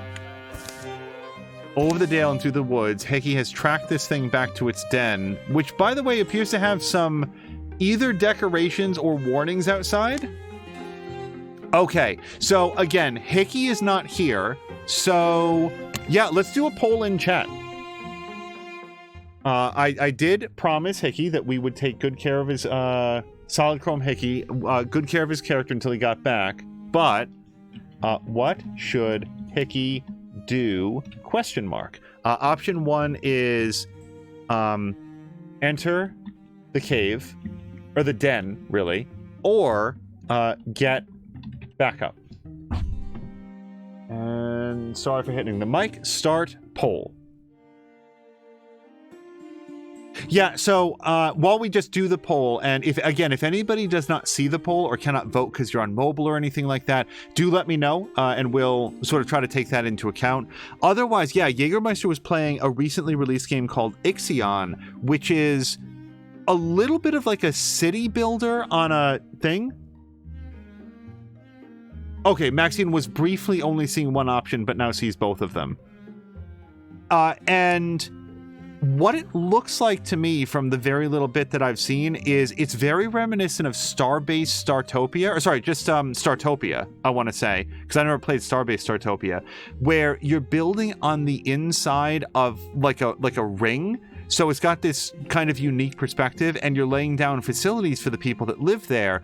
But where Startopia was just like a space station, and you would have like different stations that you would run, but Ixion has the added element of it's actually a very large starship that's moving around, and like you are also interacting with the star systems that you're going to. So it seems really neat. I would like to give Ixion a shot myself, so I don't want to see too much of Jägermeister's stream, but if that sounds appealing to you and you're curious about it, definitely check him out. That should still be available in his previous episodes. Okay, and I'm very glad we still got plenty of time to like proceed with this. Oh, hi! 25 townsfolk will survive. Clear Thrixl sites is what it says. Has that number been going down? I really wasn't paying attention to that. Like, have I been dawdling? Oh no. How many people would have survived? Anyway, the vote for what should Hickey do comes up. Oh, most people want to go into the den. Let's hit it. Okay, there he goes. No, blah, blah, blah, was 40 at some point? Oh, no, I wasn't paying any attention to that. Oh, no. Blah, blah, blah, thank you for letting me know. I feel really bad. Okay, well, Hickey's in the cave, or the den. There's the coin. Thought better of it, huh? Pocket.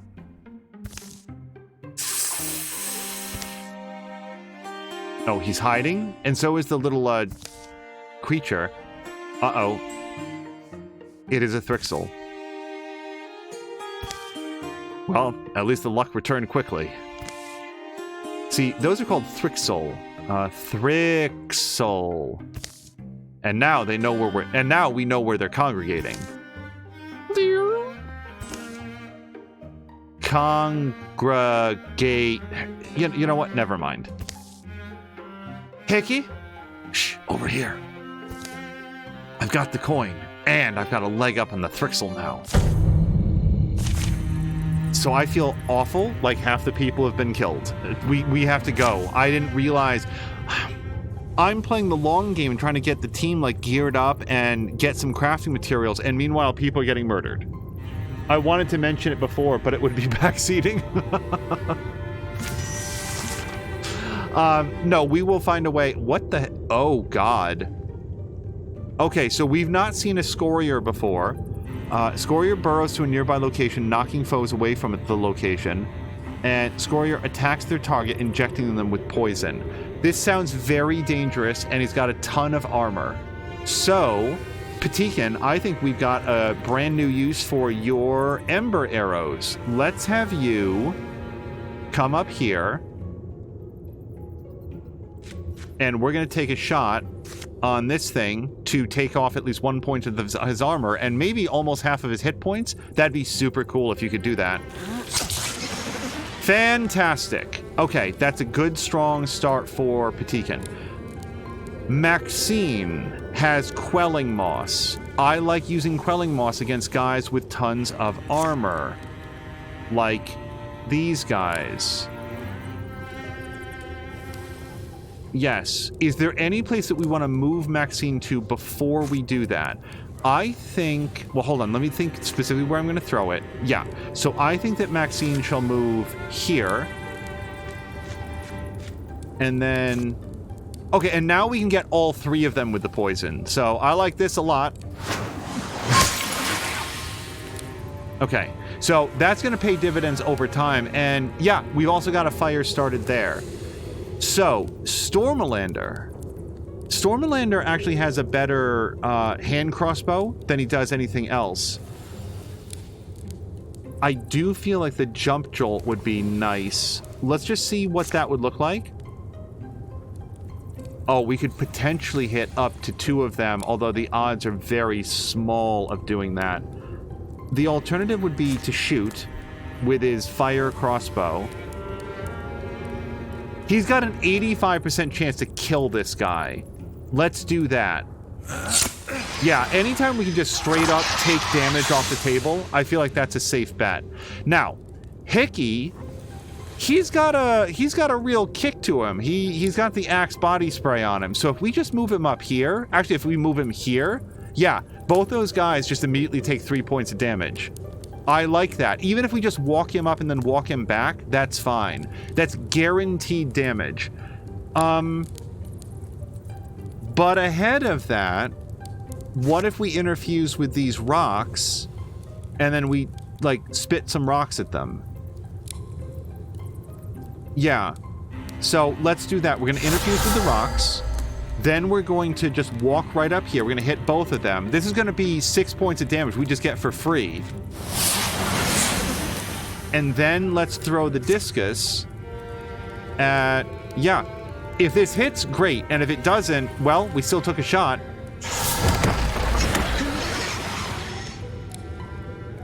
I really regret that Blobbity does not have some sort of whirlwind attack, because wouldn't that be awesome if Blobbity just like went in here and let's like ruin these guys? However, what we can do... Oh no, that's not an attack position for him for some reason. Sorry, I'm just looking. Yeah, so Blobbity gets a guaranteed hit here if we go here. Then again, I really want this guy dead. Like, really very much, because he has poison abilities. He takes 2 damage. You know what? I'm not sure that it actually matters, because they might just be dead. But let's have Blobbity go here and try to kill this thing. I really don't want anybody to get poisoned.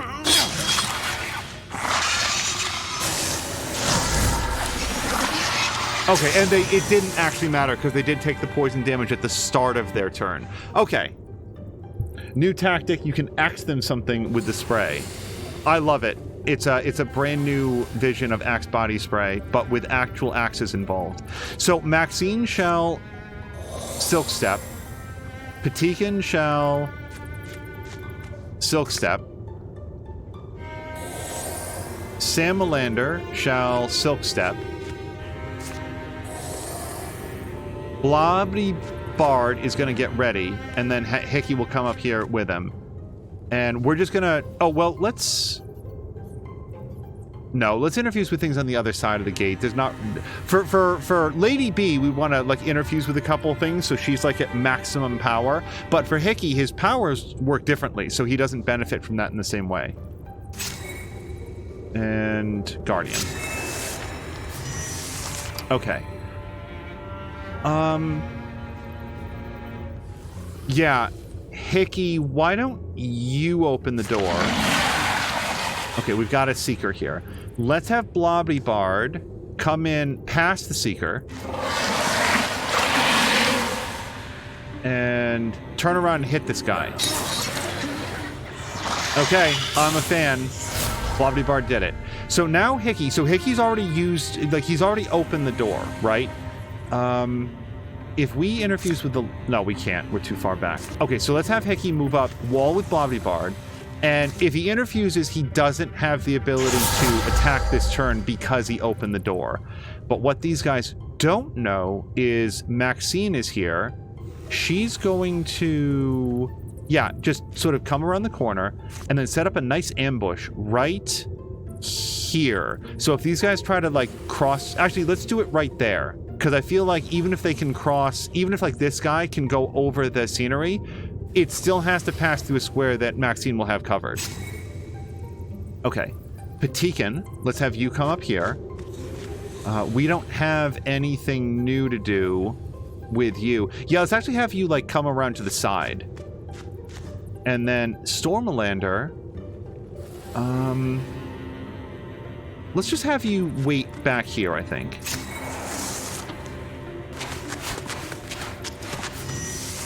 Okay, they didn't charge in for some reason, which is interesting. Patikin, let's... Yeah, we have no way to get to the sources of fire to use your Ember arrows within this turn. Yeah, let's wait with Patikin. Stormalander. Let's... Yeah, come over here. And then we're going to open... Wait. Blobby Bard, can you do Swell Song for everybody? Yes, for everybody. There's not going to be a better time in this combat. Okay, Stormalander. Jump Jolt him.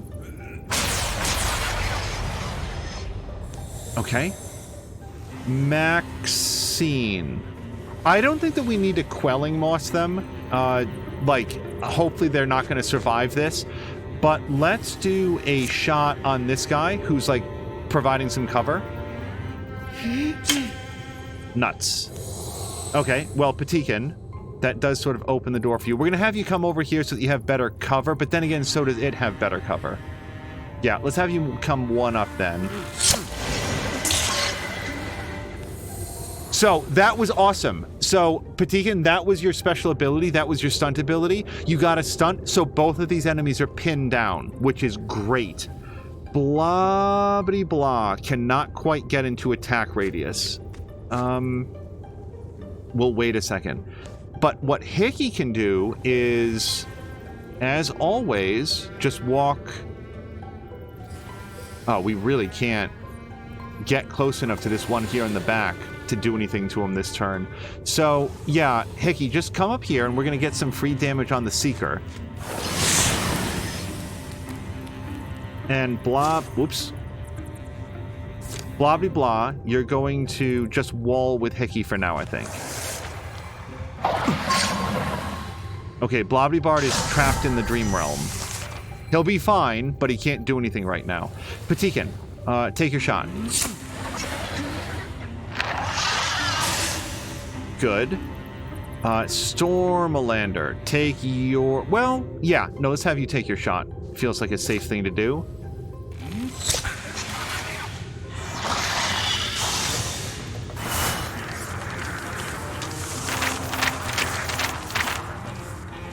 Blobbyard is about to level up. And Noonedge of Vixenford. It's a great sword, which I think is two-handed, but I'm not sure. +5 accuracy, +10 block.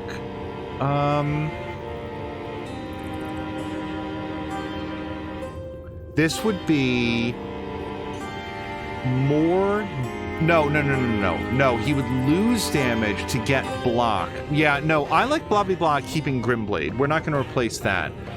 Patikin could replace his skinning knife. I can't imagine any circumstance where he would use Noonedge, but... Oh, and the knife gives him double flanking damage as well, it looks like. Now, Lady B could replace her walking staff.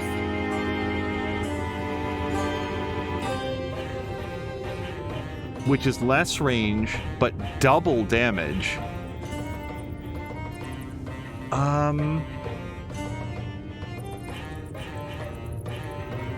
And then Hickey could replace his soup spoon, which is arguably the least useful thing here. But the thing is, Hickey will never swing the sword, and Lady B just might.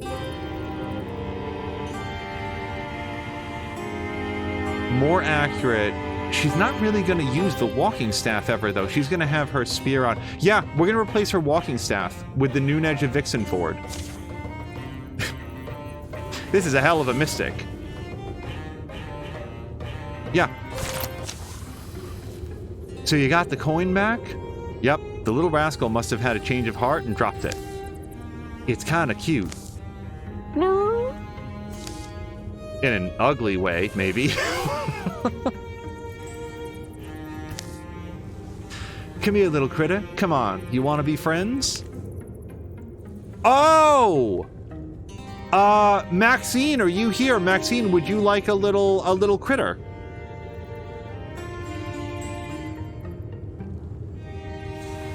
The critter, by the way, like, as far as I know, the critter is like a cool benefit that you get. Like, it's sort of like a passive benefit that you get all the time. Would you like this little critter to come with you? If it doesn't go with you, then it'll go with Hickey, but since you're here, we're going to leave it up to you. Oh, Patikin's got a lurk. Patikin, I understand. We will try to, as always, take good care of your character, and we will let you know if anything cool happens. So yes, Maxine. Hooray! I mean, Hickey called it ugly, so he's not going to be upset about it. I've always told you I have a way with animals. You have literally never told me that. Okay. So, plus 40 days. Oh, wait, why did that happen? We got more people. The Thrixel are stalled for 40 days. Why? Is that... I don't know why they're stalled for 40 days. Okay, so what we're gonna do, I'm very glad for that. Like, fewer people are gonna die now, but yeah, we're gonna continue on. So, let's secure the shrine. We're gonna leave behind somebody who's gonna be good at doing this. Hickey or Lady B. Well, Lady B already has a task, so we're gonna leave Hickey here to do this. So, Solid Chrome Hickey gets to stay here. And then everybody else comes up here to do the scout. Hold on. Everybody else gets to come here. Come. Yes. Done. Wow! Patikin and Maxine are rivals now. Okay, Honey Opens has been revealed. We're going to... So, wait, if I'm tight on days, maybe we just want to do the fight. Like, it's going to be a tougher fight because it's infested, but I don't want to take the time. Yeah, as Maxine says, Hickey doesn't deserve it. He said it's ugly. Okay, yeah, let's just do the fight then. I feel like we're doing okay in the fight so far. We got a full crew here. Do it. Let's go. Attack. Rumors of Thrixel have led the Oil of North over rippling prairies to the site of long-forgotten ruins. Wind-worn rock and decayed edifices are all that remain of this ancient city. How could a civilization like this just vanish, leaving no trace even in local histories? War or plague is my guess. Not that you're asking me. Trail goes this way. Doesn't look too old. I wonder, have the Thrixel come here before? To travel all this way, they must have had some plan, some motive. A secret place to hatch their eggs, their twisted plots. This old stonework could be fashioned into something defensible, if they have a mind to. One civilization falls and another is built on the bones of their dead. The dead. I can't do all the voices. What is Lady B's voice? Sometimes. I've completely forgotten it. You forget most of them were just plain, ordinary folks living their lives. Completely out of it. You know, it's... Okay. With all the usual hopes and fears and everyday concerns. It's those ordinary people who would have been the lifeblood of the city, flowing over the paved roadways, pulsing, vibrant. Hold on. And in one of those houses, a weathered elder would delight the youngsters with fantastical tales, huddled around a hearth. They're basically like writing a fictional story of what might have happened, what these ruins might have been. Got on each other's nerves too, I bet. Thuk, something goes. Sounds like our quarry. In the open pit of an old amphitheater, the Thrixel mill about, idly dismembering old statuary. Thoughts? Do we just charge in? Okay, wow. So interestingly, Blobbity Bard is going to make the call for stealth, whereas Lady B is going for intimidation. Bunch of them standing under that pillar. How about I bring it down? She asks. Or Blobbity Bard is saying fire and smoke usually doesn't fail us. I will defer to Blobbity Bard. Like, what do you think? We could go either way, since you're here and. You know, your character would be sort of like making the case. Do you want to go with stealth, or would you rather, like, say, actually, Lady B has a point. Let's trust the bard. Stealth it is. Grrr, they're all lighting fire to things. All heroes begin combat in the Grey Plane. And that's going to give us a chance to set up against these scoriers. Yeah. We don't want to have any part of them. And there's lots of fires around, which is great for Patikin. So, let's have Patikin. Oh, there's dudes down here too. Okay, let's have Patikin move here. Okay, that's fine. Stormalander. So, we want to find the Scoriers and get ready for them. Blobbity Bard, let's have you come here. I just want to make sure. So he's going to walk through the fire, but if I understand the new mechanics, well then again, hold on. He might lose his Grey Plane if he takes damage. I actually don't know. So let's have Blobbity Bard. Yeah, let's just have you come up here. Oh yeah, it straight up says negative hidden if he takes that damage. So we're going to have him sort of sneak around the side here. Maxine, we will have you come here. Yeah, we got to navigate around the fire, I think. So, Lady B, let's switch back to your spear for now. And, I'm sorry, can I interfuse without breaking Grey Plane? Okay. So this is one of those things where I don't know what the consequences of doing this is. I don't want her to lose her Grey Plane. And she didn't. Okay, good. And then let's also interfuse with this log. So we're interfused with a couple things near the center of the thing. Maxine still has a move left. I vote that she comes up the rest of the way. There's a bard. So the bard will buff up the... Oh, actually, I think the bard will buff up the Thrusk back here. It'll actually tell us, I think. Interfuses with a Thrusk, granting it power. So we would like to not allow it to do that if we can. Blobbity Bard. Yeah, made is one move, and now we can move the rest of the way up. So what that means is that maybe Stormalander, what we want to have him do is kill this Thrusk before anybody can get to interfuse with it. But we're going to wait a beat because it's got a friend. So we're just going to wait.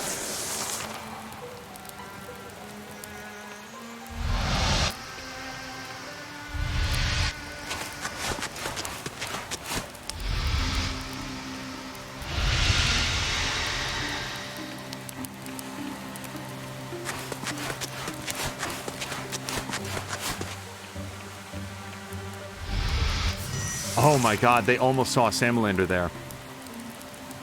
Okay, I have to cough, so hold on 1 second. Okay. So, our goal is to Alpha Strike this guy in 1 turn. We don't want him alive. So, I regret that we don't have Hickey here, because he can just walk right up to it. But Lady B can also just walk up to it. She walks softly and carries a very sharp stick. Let's have her come around here. And now we're going to take a quick look, like, what's best. We could poke him with her stick. That's 85% chance to do almost all of his lives. Or, if we swap weapon to her greatsword, 87% chance to actually take all of his lives. Yeah, I kind of like the fact that we gave her this big sword. Damn it! Okay. Well, that didn't work. Not a crisis. Let's have Patikin.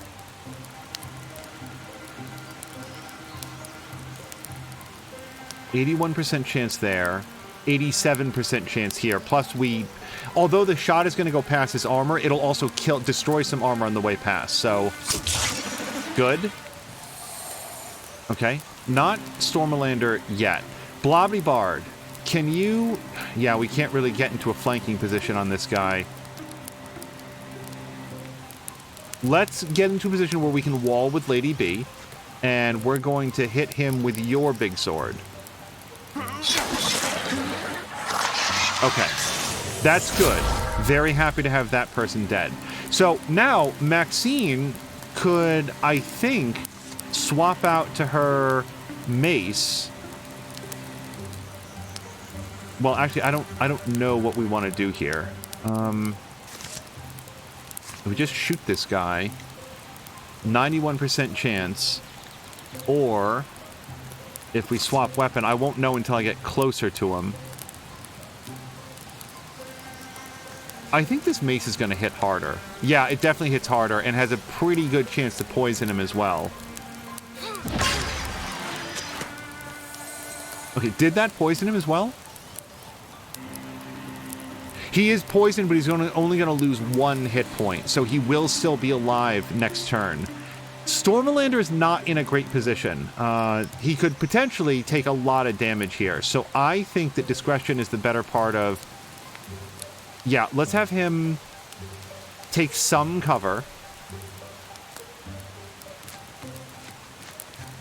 And then shooting that guy doesn't seem like the worst idea, but it's only a 75% chance to hit. We can't shoot the Thrusk for some reason. He doesn't have a very good range. And he's not within range to use Jump Jolt against anybody. So let's have Salamander just relax for a second. I think that he'll be able to do something cool next turn.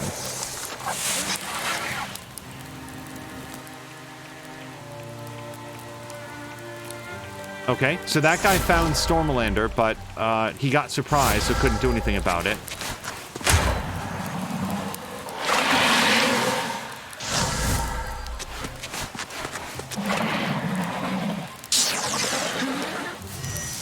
Okay. Also, first man Joseph saying Stormalander the Farmer. It was an interesting, he had a very interesting childhood growing up with that name. People were like, why do they call you that? And he's like, oh, you'll see. Stay tuned. Okay, so Maxine. I like the idea of Maxine coming around the corner and like taking a shot against that Thrixel, if possible. There is partial cover there. I feel like she'll get a better... I don't know. Let's go up here. Oh, and by the way, you can see Maxine's little pet with her now. Let's just look. Critter. Does it say what critter does? Plus 12 accuracy. Wow. Oh man, that is a really good critter for her. So yeah, 68% chance. Imagine if we didn't have the plus 12 accuracy. Let's take the shot. But then again, what are we taking the shot for? This thing, like, we're going to take away 1 point of armor? Screw it. Do it. Okay, it is poisoned, so that's going to help a little bit. Fire is spreading rapidly. Patikin does have access to that fire. We could use the fire... Okay, I feel like Patikin is maybe just going to, like, stab this dude. Oh, but he can't from this position. Okay, so... Okay, just come down here then and stab him. Okay, we've got a Scorier here, and it's gonna get... The only reason it didn't do something really bad is that it didn't realize that Stormalander was there. I don't know what to do about that. Stormalander. Let's have you... Yeah, I feel like you've got pretty good cover from back here.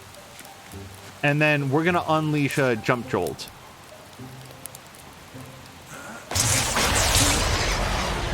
Okay, we hit 2 guys. Blobby Bard. I don't want to stand next to anything that is interfused with a Thrixel, and a lot of things in this area are currently interfused with Thrixels.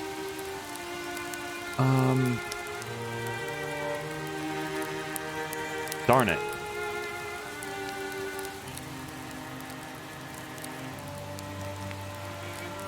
I am concerned that we're going to take a lot of damage this round.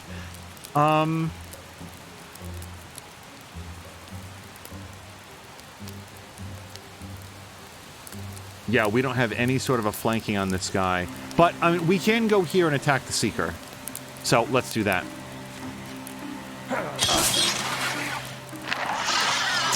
Every downed enemy is damage that we don't have to block, dodge, or mitigate later. So that takes us to Lady B. Lady B is very frustratingly not in range of anything that we can hit for her. So let's switch back to... Well, I guess it doesn't matter. She shouldn't have like a staff or anything like that. Splinter Blast? Maybe on this Thrixel. Take away his last bit of armor. It's better than nothing, which is our other alternative.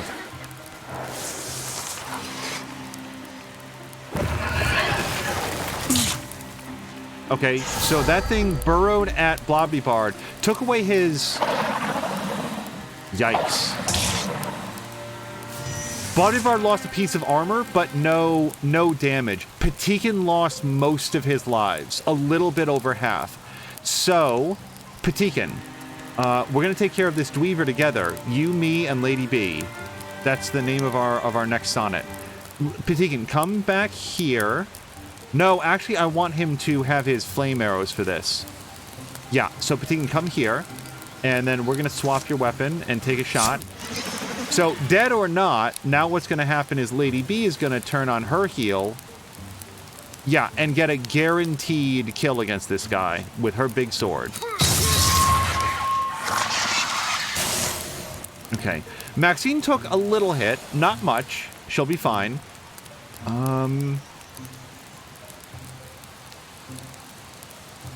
Yeah, why don't we have her take a knee back behind this bush? And... This guy still has a lot of armor. I think even though it's only against one enemy, let's just poison him. Okay. Stormalander. Apparently these guys are out of range for another jump jolt, but we could shoot them for negligible damage.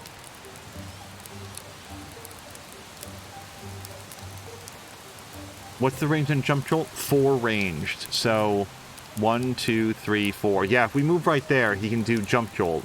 And the reason that I'd want to do that is that I'm pretty sure that's magic damage. Yeah, he has a lot less magic damage than he has physical armor. Sorry, warding is the phrase. So let's do magic damage to him. And maybe to his buddy there too. Okay, that was awesome. This guy's actually stunned now. Knocked off balance and won't take any actions for a turn. Oh, hello to Grumpy. Grumpy says, finished Lego Eiffel Tower, picks to come later. Looking forward to it. Oh, sorry. First Ben Joseph explained that I didn't get it, First Ben Joseph. He said, so the critter makes Maxine more accurate. So First Ben Joseph decoded it as, oh, a critter. As in, like, critical hit and stuff. Yeah, no, that's clever. I didn't pick up on that. Okay. Blobbity Bard. The Scorier is neutralized for 1 turn. Let's kill the Thrusk. If you can. Can we? No, it's actually on the other side of all of this scenery. So, then screw it. Kill this guy.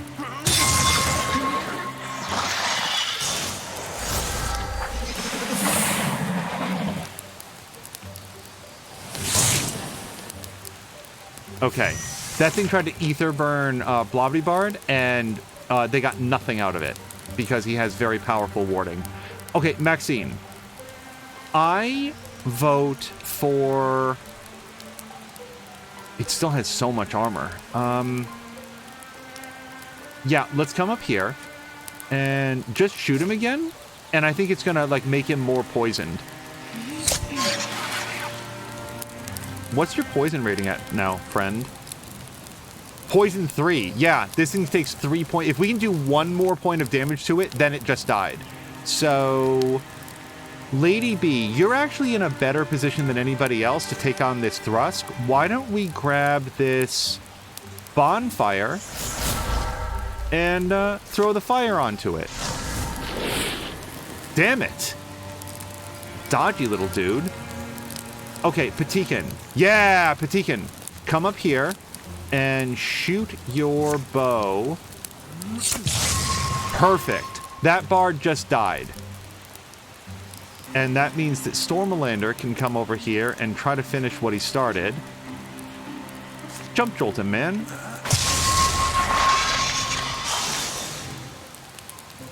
Okay, Blobbity Bard. I think that we head up here if we wanted to, like, just take some cover behind the...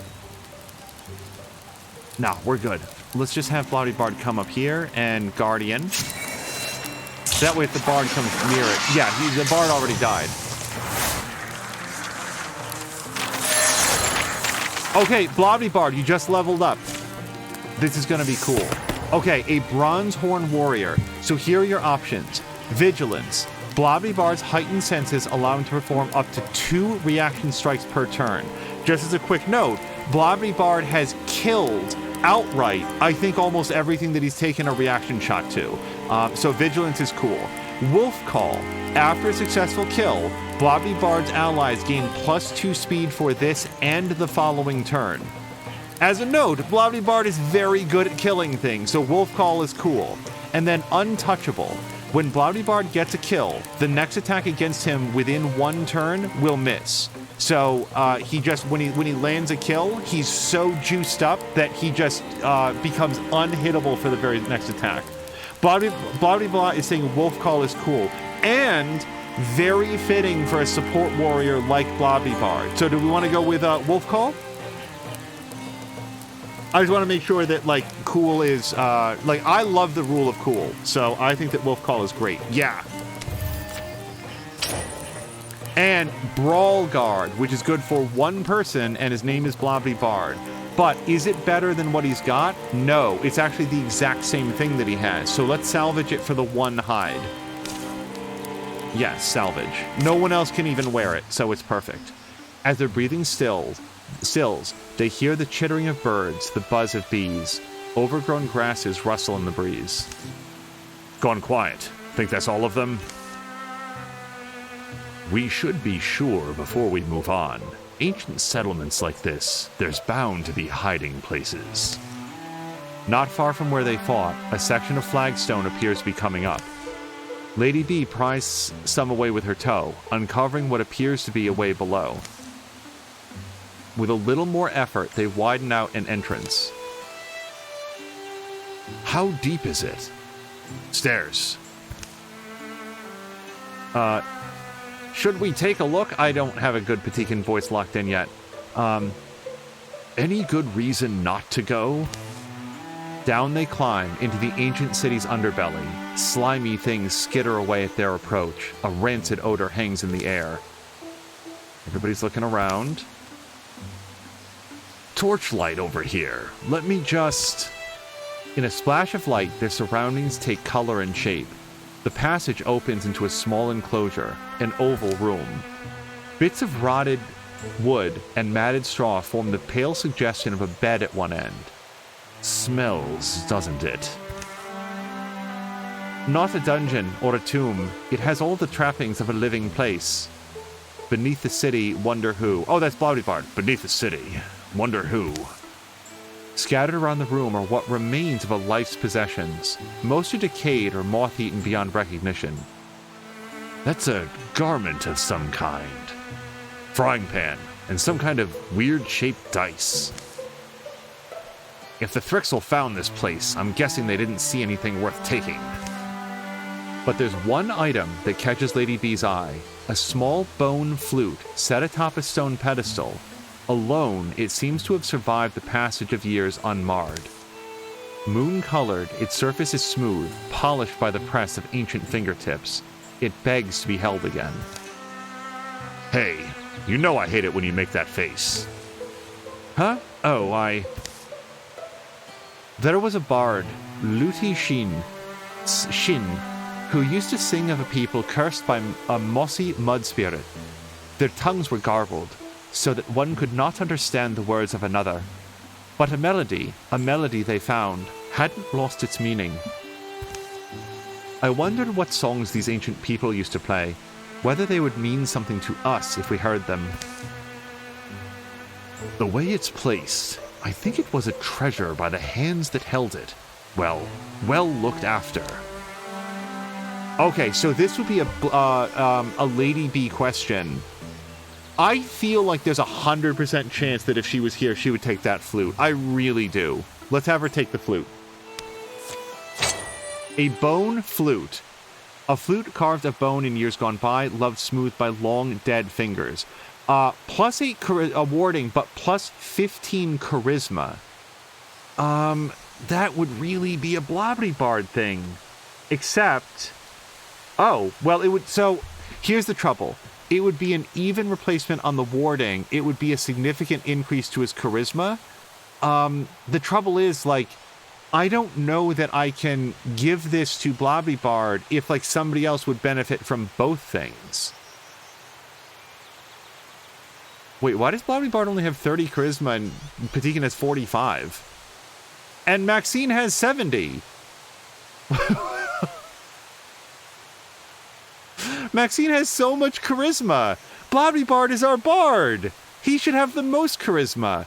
But here's the thing. I think it's in the warding of it. Like, boy, but I can't not give this to Bloudyblah. Like, I'm trying to talk my way out of giving it to Bloudyblah, but it's a musical instrument. It's pro-charisma. Even though it's the same warding, this is not a game about min-maxing. This is Bloudybard's Blobbity Bone Flute. It just is. It so is. So it's going to go to him. Claim. It's permanent. Yes, lock it in. Lady B moves forward and carefully plucks the flute from its stand. It was crafted for a purpose, not to lie in silence and obscurity, but to be played, heard. Even though we've forgotten their names, their words, it's a small way we can honor them. Taking it, yeah. Makes me think, the things that we leave... Sorry, that's more of a Sam Lander voice. Taking it, yeah. Makes me think. The things we leave behind. Maybe that's the nearest we ever get to immortality. They put out the torch, make their way back to the surface, and seal the passage behind them.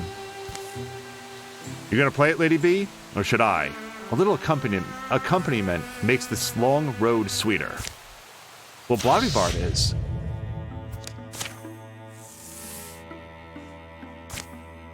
Blobbybard says, mine, all mine. There is simply no way. Okay, so the good news is, by chasing them out of these areas, we have saved many more lives. So this actually was a good thing to do. We're gonna secure this area. And I'm starting to keep one eye on the clock here because we don't want to go past 8, but we are going to investigate thoroughly. Yeah, done. 24 days. Yeah, the Thrixler stalled for 48 days, so this is fine. That's going to give Patikin in particular... Hold on. Do we want Patikin to go heal? Because, hold on. He's not going to heal very quickly in the wilderness. We could send him back to do some crafting. Do I have any crafting materials? Screw it. With his hands, yeah, we're just going to have him do the work.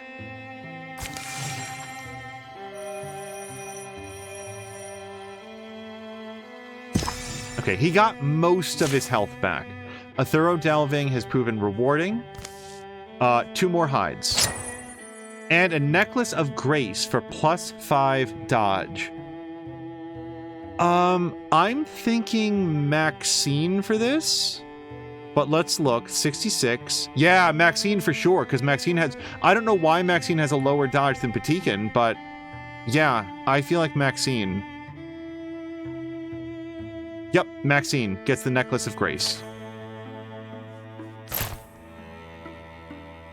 Okay. And then... Okay, so here's what's going to happen.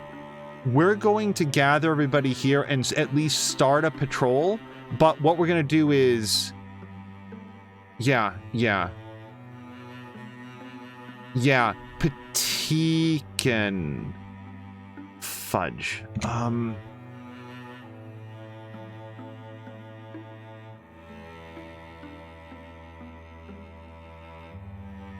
They're only stalled for 24 days and then people start dying again. Let's come down here. We're going to bring everybody down here that can go here. And let's go. I don't want people to die. Okay. So, Hickey secured the site. He was away for a while, but it was worth it because we found some more spell threads and some Moon Willow pauldrons for extra speed. Who has the lowest speed? 5.8. Sorry, among the hunters, who has the lowest speed? So they're equal right now. Oh, no, they're not. Yeah, Stormlander actually has the lowest speed, but here's the trouble.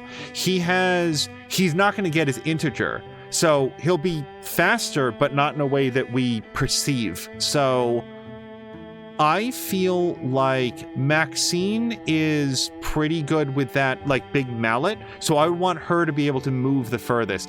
The other person, though, is Blobbybard.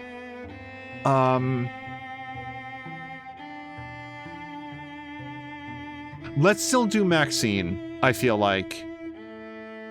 Oh, but that's 4 to 5, and this would be 5 to 6. Let's do Maxine. Yeah, let's do Maxine. Okay, so if we were to send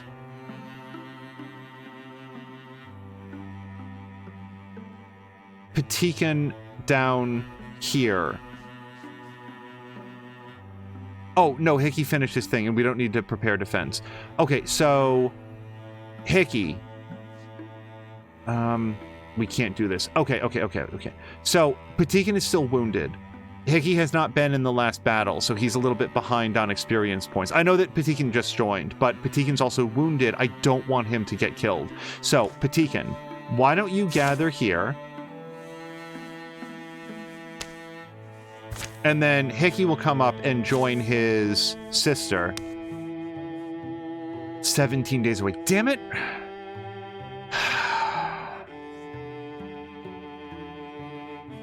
Damn it. Hold on. People are gonna die. I don't think we can wait for Hickey. I don't think that we can. How much longer is the scouting? 7 days. Yeah, no, I take it back. Patikin, you stay here. We're gonna have to have you fighting wounded, buddy.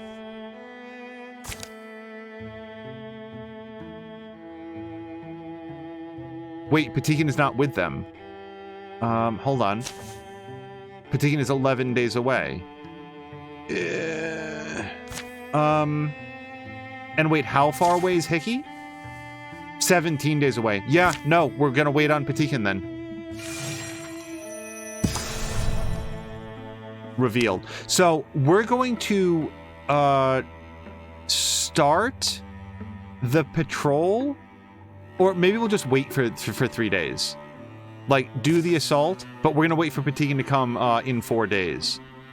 37 people are gonna survive right now. Patikin should be here 1 day after they stop being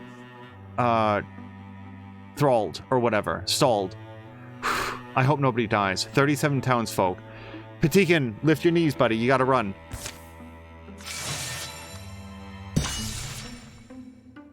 One person is gonna get killed. Damn it.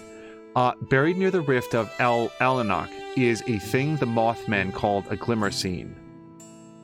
Here's another mark. A glimmer scene. How does the Mothman talk? A glimmer scene. Nope. A glimmer. How does he talk? I need a Mothman line. Okay, I'm just screw it.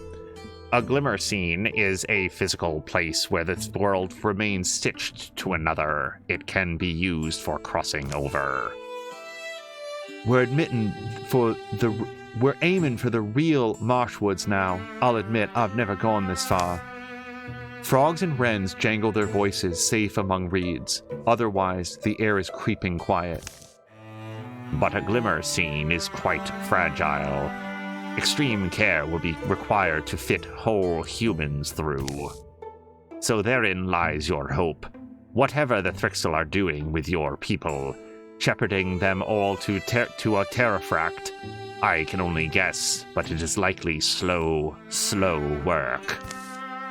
The trees pack wetly in. The stink of putrefied plant matter furls thick in noses, summoning snot. Puddles of mucus-like muck along the roots bloog and quiver. Apparently bloog is a verb now. Wouldn't mistake that for a fox den. A rotted hole at the base of a tree twists into fetid darkness. Mothman said there was a couple ways down.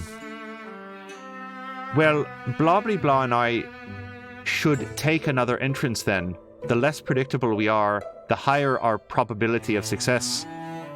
Will you two be able to work together? We have to do +5 survivors. Like, I haven't even read it yet, but we have to get +5 survivors. So this is Bard saying, we won't let anything by, or I won't. Think this way gives the prisoners a better chance. And then Maxine is saying, we're balancing cups on needles here. You really want to push our luck? I feel very strongly that Bard would do this, but you know what? I'm gonna put it up for a vote because we've got a choice.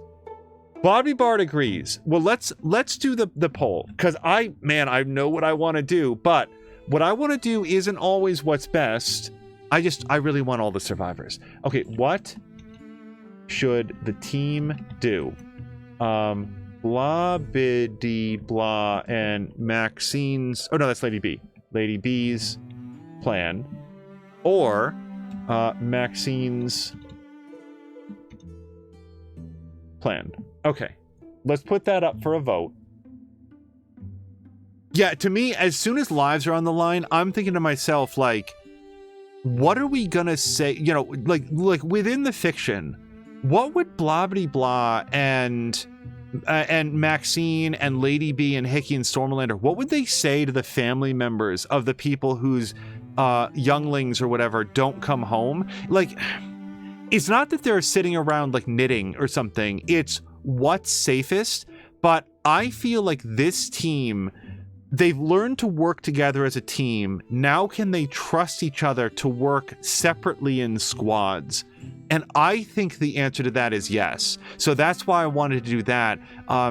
If I thought that there was a high chance that blah blah blah or Lady B was going to get killed, then I might like have a different thing here, like a different opinion here. But at the moment, it's like I feel like splitting up does have the best chance of saving the most people. Maxine is saying, but they wouldn't know. I feel like you're right. Like the team isn't going to go back and find the parents and say, hi, let me explain to you why your kid specifically didn't come home or anything like that. Like, it wouldn't be like that, but I feel like they'd want to be able to go back and say, we did everything we possibly could. And to take the route that's safer for blah, blah, blah and Lady B, or I mean, arguably for like Patikan and Stormalander and Maxine, to take the safer path at the expense of more lives. They're not going to know numerically it's going to be 5 lives, but it wouldn't feel right to me. So that's where I came from. But I will abide by whatever the poll says. So we will see what people vote for. Yeah, and this will be the last combat. If this is the end of Chapter 2, that would be amazing. Most people voted for blah, blah, blah and Lady B's plan. So we will do that. Lady B and Blobbity Bard pick a squelchy path, trying to keep their steps on spongy old wood and the trustiest stones. They soon discover a slick stairwell in the overgrown foundation of some forgotten structure. Hearing Lady B's signal, both parties begin their descent. Hoot hoot, but with an Irish accent. Feeling along close, gunky walls, ducking through wet curtains of lacy mold. This is so gross, by the way. It's like going down a throat to whatever's waiting below.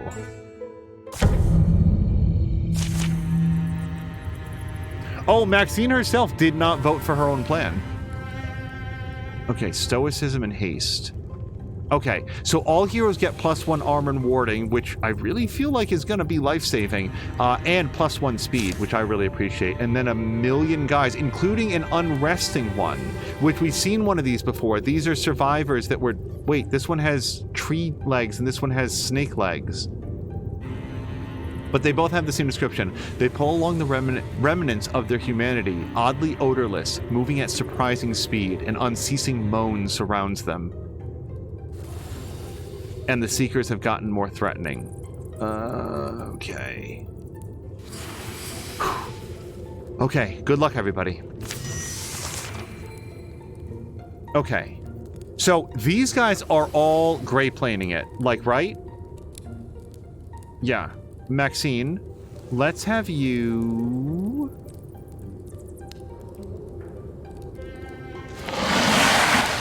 Right. Silk Step. Patikan shall Silk Step.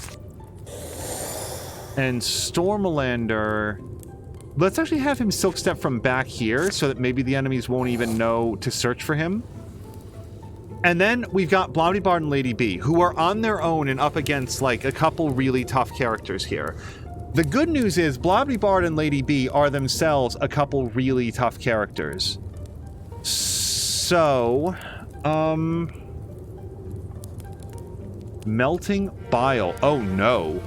The Unresting one has 2 damage, 2 shred, and 7 range. Occlusion of all reason. Units that come near or are near Unresting ones at the start of its turn have a chance to be stunned. Warding decreases chance. Okay, so Blobbity Bard has a ton of warding. He can't actually close distance with this guy, though. So,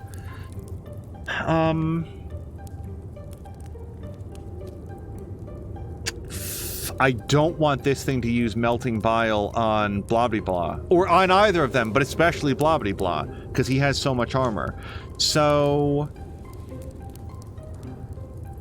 let's...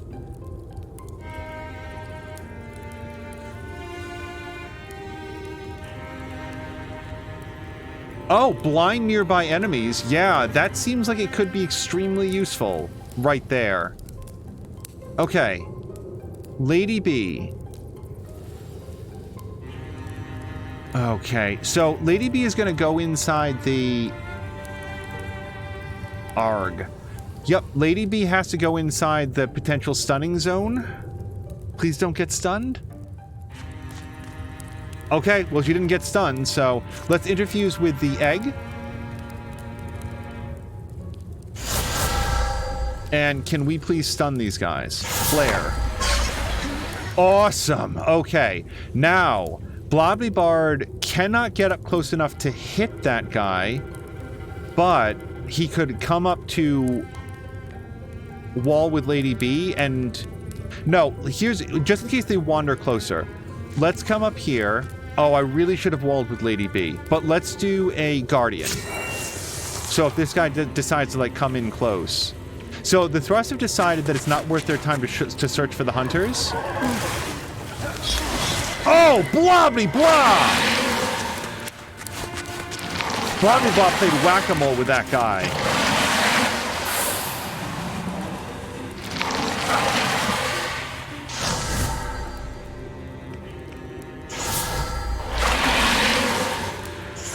This seems extremely dangerous.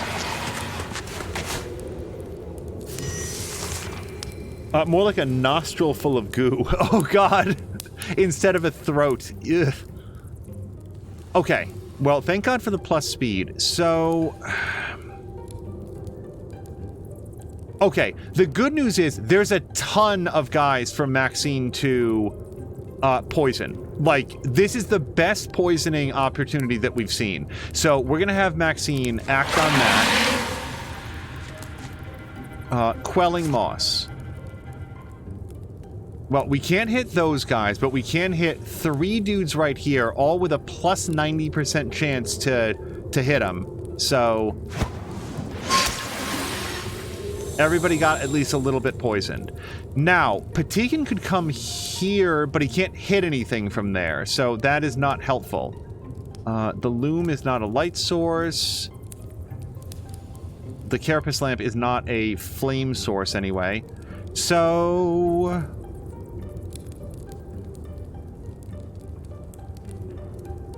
Yeah.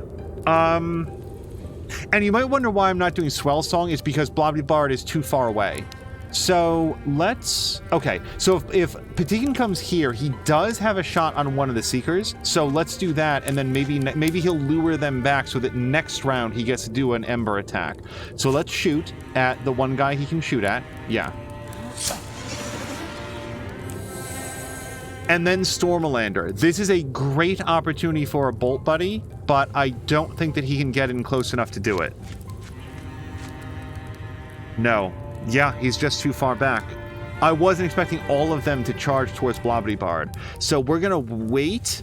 I really dislike having Maxine just out there, but it is what it is. Okay, so Blobby Bard really walloped the crap out of this guy coming up. That felt great. Also, these guys are wolf-called, so we've got that going for us. I think that Blobby Bard can hammer this guy to death pretty handily. Let's do that. Fingers crossed. Awesome. Now, the unresting one is here. Lady B is still interfused with one thing. If she interfuses with a second thing, that brings her up to max. And just out of curiosity, if we were to do a Bone Lance... Yeah, there's no vector by which we hit more guys, so let's not do that. Hold on, let's just switch back to move. I think that she's going to... Well, I definitely don't want to stand next to the rocks while they're interfused with the Thrixel. So...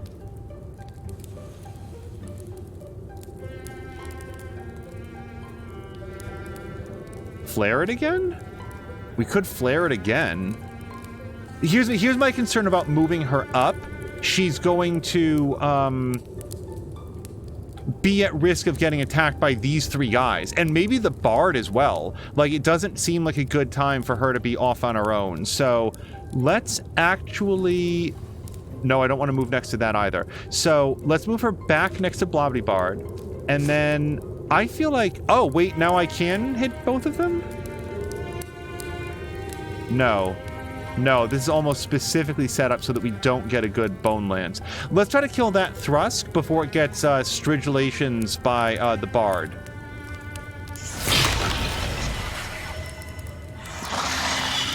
Okay.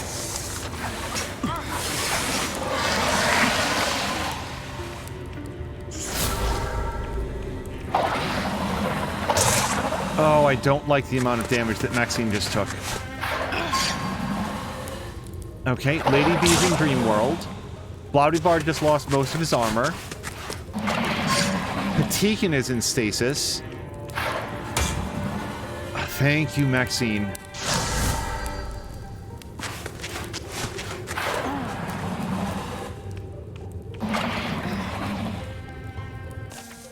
Shit.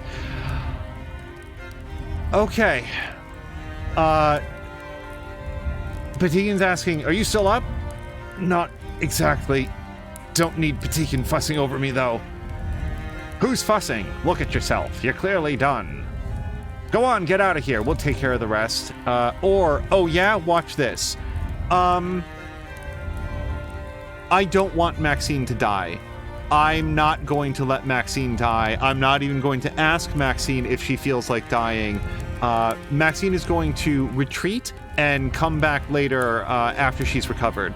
So we don't trade lives. Not Maxine lives for the other people. Maxine's gonna retreat. Oh no! Don't hold it against me, all right? Deal. Anguished cry.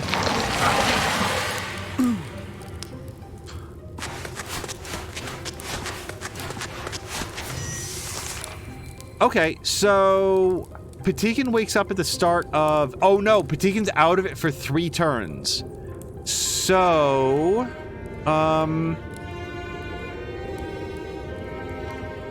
I don't think it's a good idea for Stormalander to announce himself right now. Let's have him pull back. Maybe just relax for a second. Blobbity-Bard is in a lot of trouble.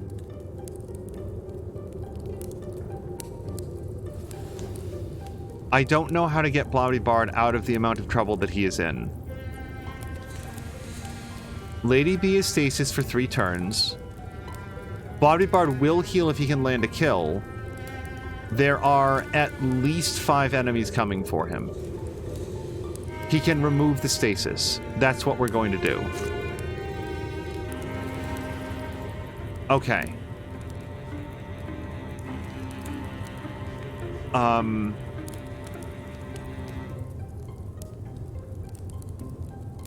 We're gonna use Swell Song.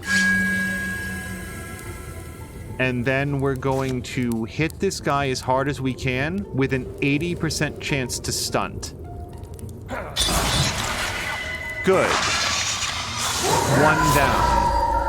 And Blobbity-Bard just got a health pack back, and he just did Wolf Call, which is awesome. Lady B is going to interfuse with this fire.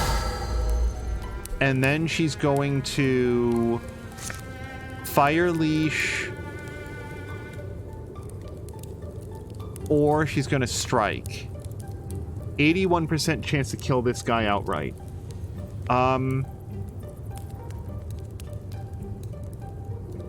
Yes.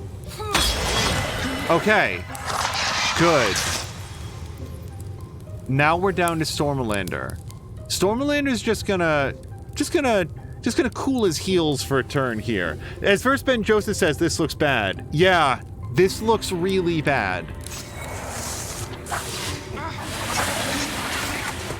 Poison is still doing its work, though. I don't know how they know that he's there. Oh, he doesn't. That's an unnerving one, and it like almost stunned him. Oh, Blobby Bard. Okay, so they're gathering around Patikin. Patikin's still in stasis for 2 turns. As long as they're distracted by waiting for Patikin to wake up, we have a chance. Not much of a chance, but we have a chance.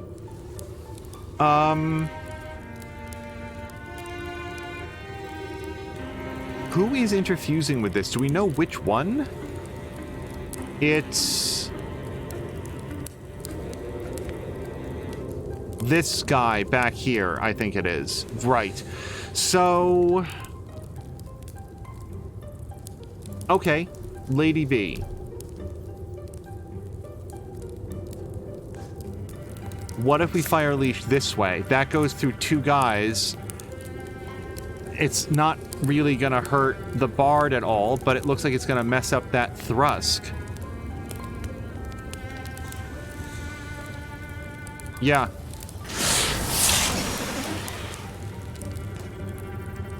Okay, Blobby Bard. We are walling with Lady B, right? I don't see the symbol, which makes me concerned.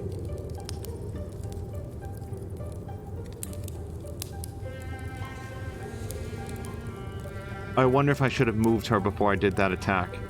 I really want to attack this guy, but it's going to open him up to so much counterattack. I think Blobby Bard is going to Guardian.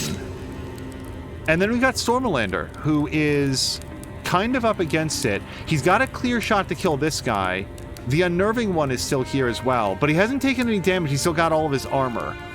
These guys are not feeling too good. If we jump jolt this guy and kill him... screw it. Go for it. Okay, well, they know he's here now.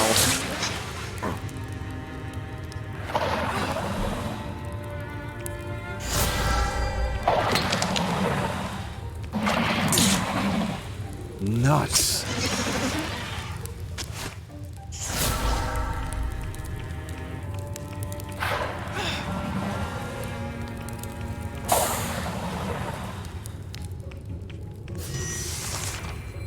Okay, Stormalander didn't actually take any damage. He did lose all of his armor. Patikin is going to be up. I think at the start of their next turn is my concern, which would leave him incredibly vulnerable. But I also don't know that there's anything I can do about that.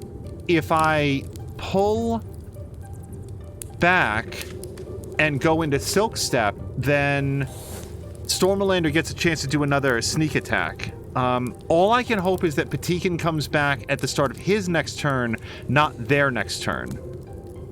God damn.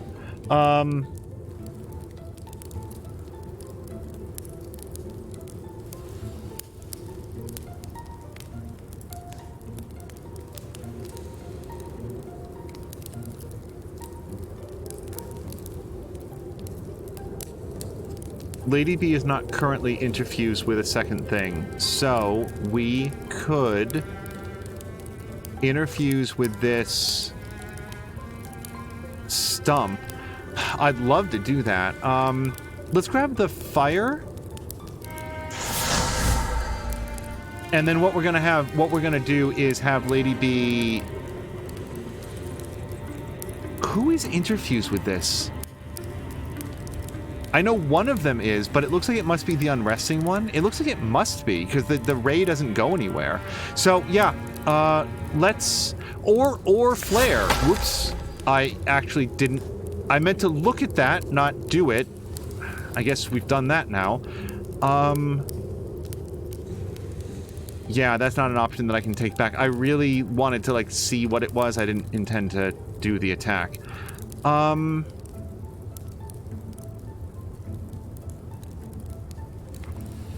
I don't know. Guys, I don't know. I don't know what to do if I'm not backed up against this wall right now. I can't break the wall. We can't move Lady B now that I accidentally did that. It didn't blind them. We'll just have to guard.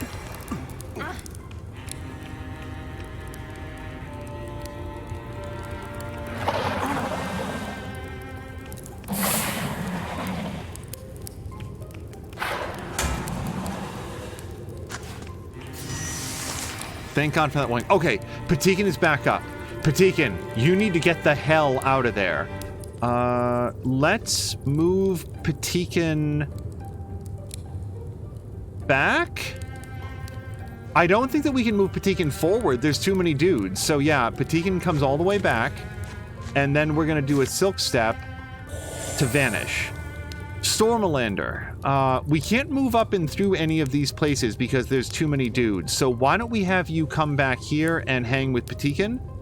If they find you, then the two of you can wall with one another and defend. So we're going to wait. Lady B. Okay, so fewer stupid things this time, if I could. Lady B. I would like to interfuse with a second thing.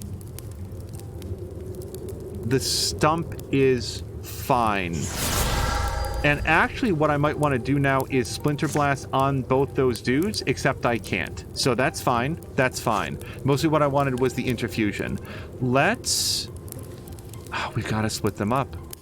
We've got to split them up. I don't like doing this. Let's do it. Lady B comes up here. I hate this. Lady B comes up here and stabs at him. Okay, just straight up dead.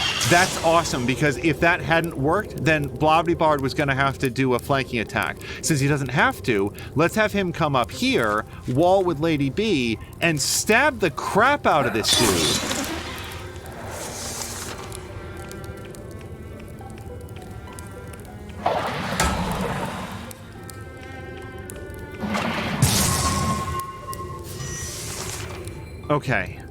Okay, so at least some of them have backed off. They lost sight of Stormalander and Patikin. We are going to make them pay for their negligence. We're going to make this shot at maximum range.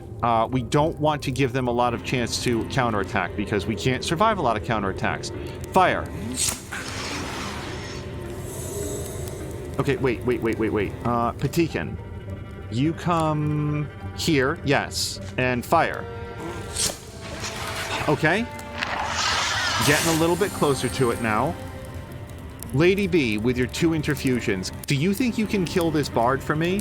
Because what I don't want is to give it another chance to, like, oh, wait, I would really rather have Blobby Bard land the kill if I can, but the thing is, it's got a lot of armor, and Lady B does just a ton of damage, so... Or I could move the wrong person. Blobby Bard, please kill him. Damn it. Okay, that's fine. Lady B, maybe you can? With a stunt attack, mind you.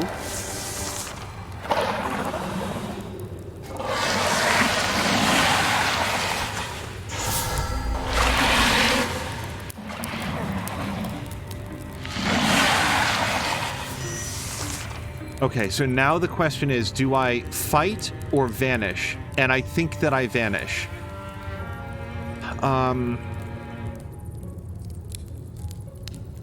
Yeah, we only got a 28% chance to hit there. 76% chance, but look, it's not going to do any damage. It's going to bounce right off of his armor. Yeah, this is an easy choice. Silk Step. Stormalander. Silk Step. Okay, Blobby Blah has taken a dangerous amount of damage. We've been so far distracting the enemy by continuing to engage them, but these guys are here and they are pissed off about it. Lady B can get a real good swing in on this guy, so let's interfuse with this fire here. And then... yeah.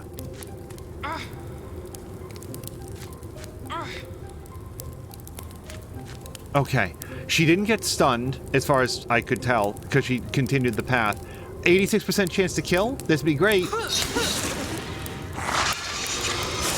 Okay. Blobbity Bard, please come up and wall. You are better as a duo right now.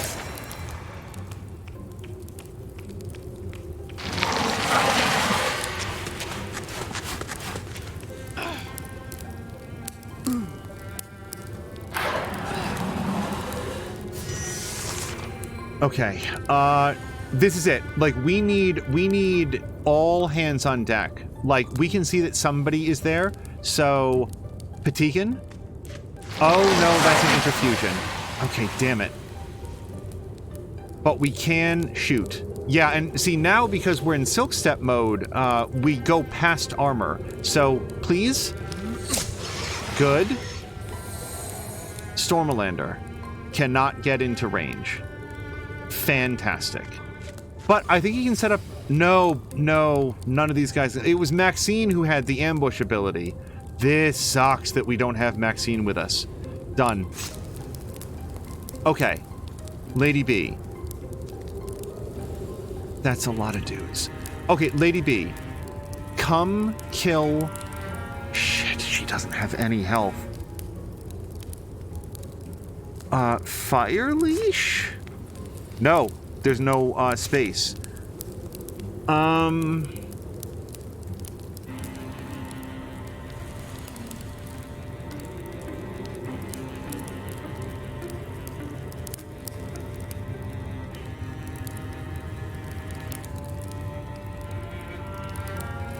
Okay. Okay. This is what we do. This is what we do, and she's gonna have to walk through the fire to do this. Lady B, you are about to earn your stripes. Come over here. Yes. Yep, we're gonna lose 2 points of warding for this round. Yeah, that sucks. Okay, and then hit him. Okay, that is huge, again, because now we can move him down here. Wall with her, set up Guardian. We've moved further away, so fewer of these dudes can come attack them, and Blobby Bard is standing Sentinel.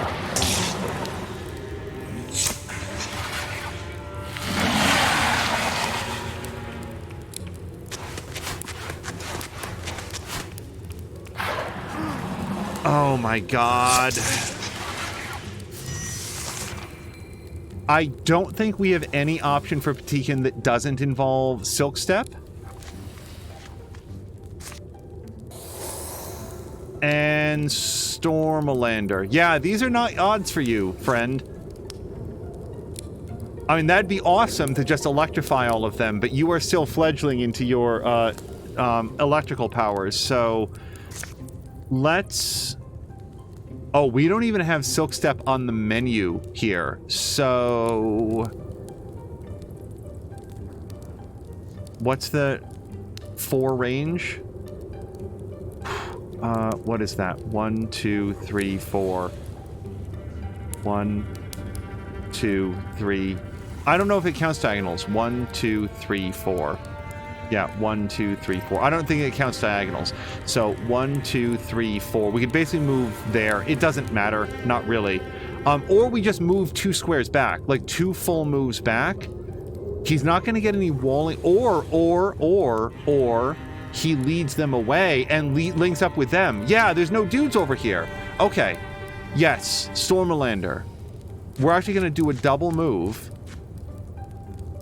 And let's try to get behind the loom, which is going to be partial cover at least. It's better than no cover. Okay. Lady B and... Oh god, they're so low on lives. They're so low on lives. Blah-bitty blah. Okay, blah-bitty blah. No, no. Lady B, you move here, but use your fire leash to throw some fire on that guy.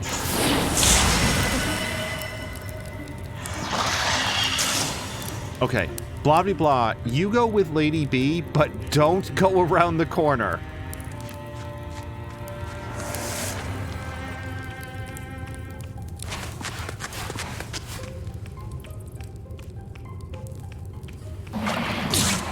Ow.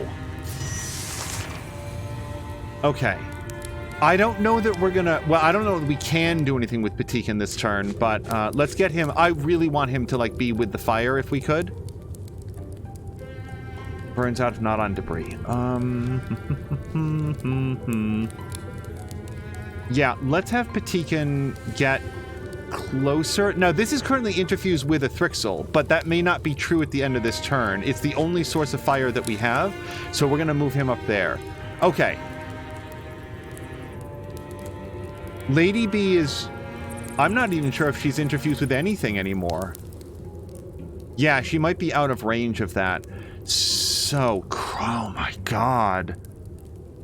The Loom. Can do Bone Lance. Hold on, that can pierce multiple enemies. That seems promising. Interfuse with the Loom. Bone Lance through 3 dudes? Sure. Okay, I mean, it's... No one died, but it's something. Blobby Bard, I don't think that we want to move you around the corner yet. Stormalander gets a 100% chance to hit this guy, but his bow sucks for this particular purpose.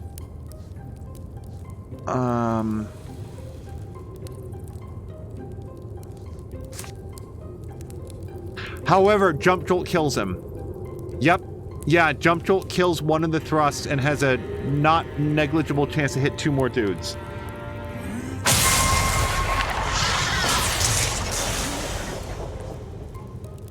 Okay. Salamander, best of luck, friend. I don't know. We can't move Blobby Bard up there. Salamander has more health. Oh, God. It's 8 o'clock, by the way. Kyber Shards will be starting momentarily. I would like to go over and see him, but we have to see this combat out. I won't survive this cliffhanger. Okay, wait. I'm not clicking on anything. Okay. Okay. Patikin. We're gonna move 1 square up. And then we're gonna use your Ember Arrows to kill this guy, please.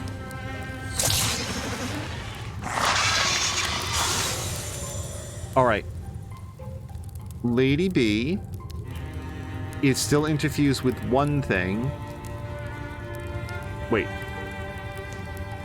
We could interfuse with a second thing. I don't really care what.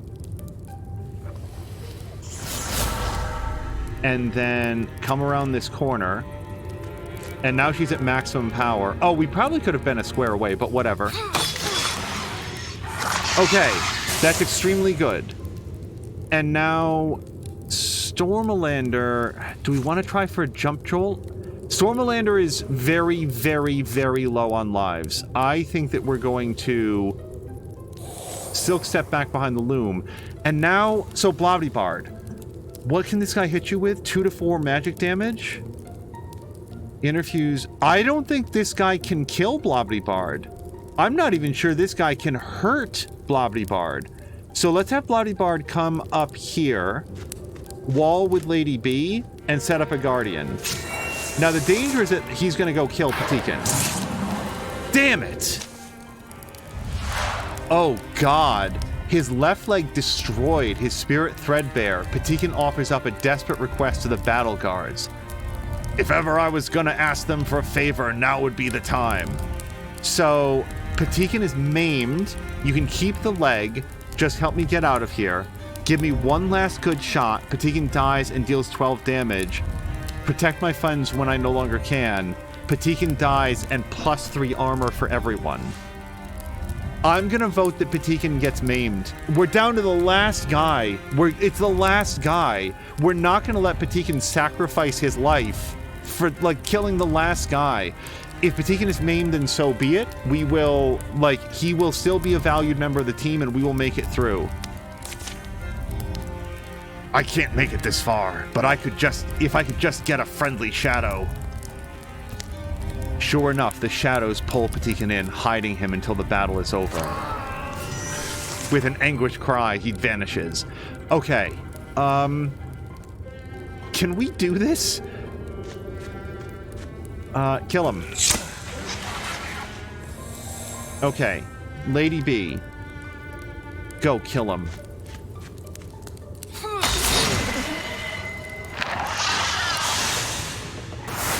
Whoa! That is the hardest battle we've ever done in Wildermyth. It's amazing that only 2 characters escaped with that danger.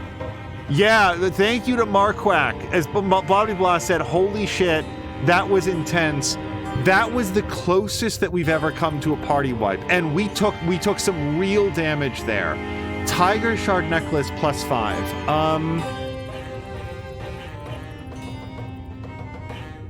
I think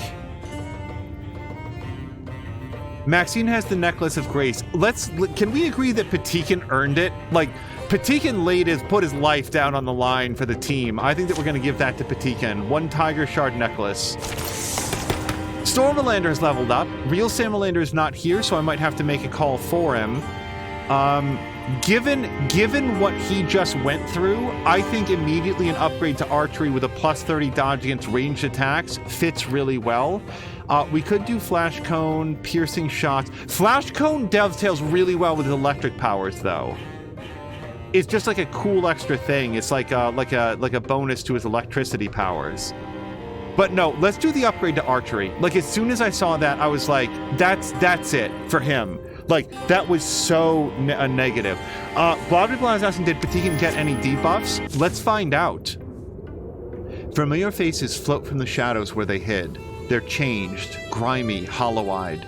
They stare. But they are Fountainlade folk, and they are alive. Look at Blah. We came as quick as we could, with our limited knowledge. Bard addresses them. Can you walk? We killed those monsters. Take courage and climb out with us to the sun. Searching out human faces, they find just 41 of the lost, but they're survivors. They clamber from the nests of rotting vegetation that have been presumably provided for them. Ah, Lady B, you're... Here you are. Found some more. No one goes too far, too quick. It's still the swamp. It'll take days of warm coaxing to crack the cold trauma that's frozen their faces grim, but it's a brave start. You know, there's more kinds of frogs than you'd guess. I was curious about frogs at your age. Yeah, that's... I guess there's something to be said for, like, idle conversation, but to me I'd be like, the horror. The horror. I'm just worried about my big sis. I think that she died. Your sister's Aluna, right? She and I had classes together sometimes. Mm-hmm, that's her. They took her away like the others, but she never took her up the tunnel? No, it was like a door made out of spider string. It was like they wove it, kind of. In the air, it appeared.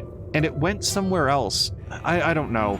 But they took people through, one by one. Everyone seemed to want to go. Sounds like the Glimmer scene. Like what the Mothman said.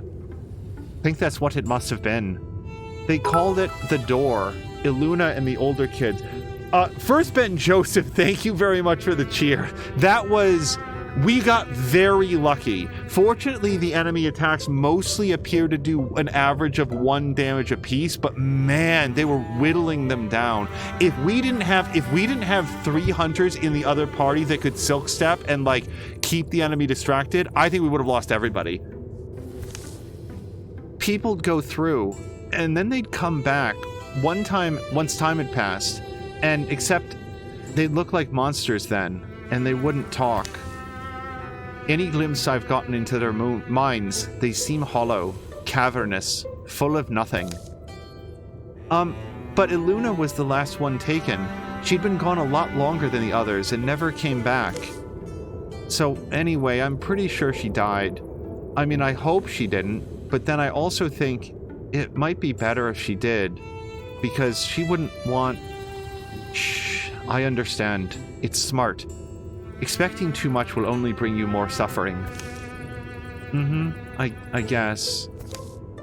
They reach the edge of the wood marsh. The musical yips of a wild fox greet them, echoing in the wind. Milk gold sunshine coats the world. It smells so good all of the sudden, doesn't it? All of the sudden. That's no. Slap that girl on the wrist. No, bad. All of a sudden. Not all of the sudden. That's not an expression. I should also, I mean, she'd ask me to say thank you.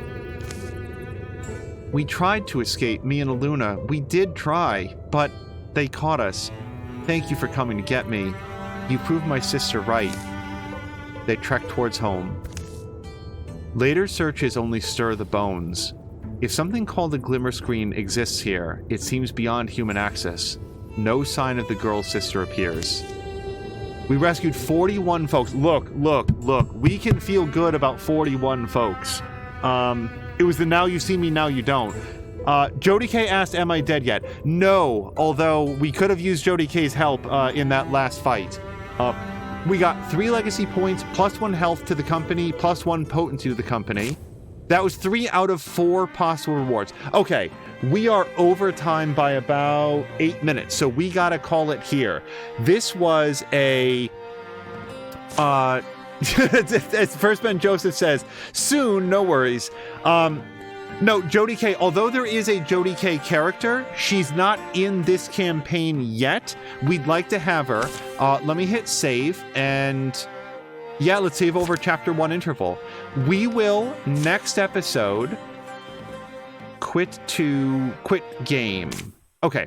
We will next episode pick up with the epilogue to that chapter and then the brand new one. Yeah, Jody K, I'm so sorry, but just before we go, in just like 5 seconds, if we go and look, there is a Jody K character. Some of them were, let's just look.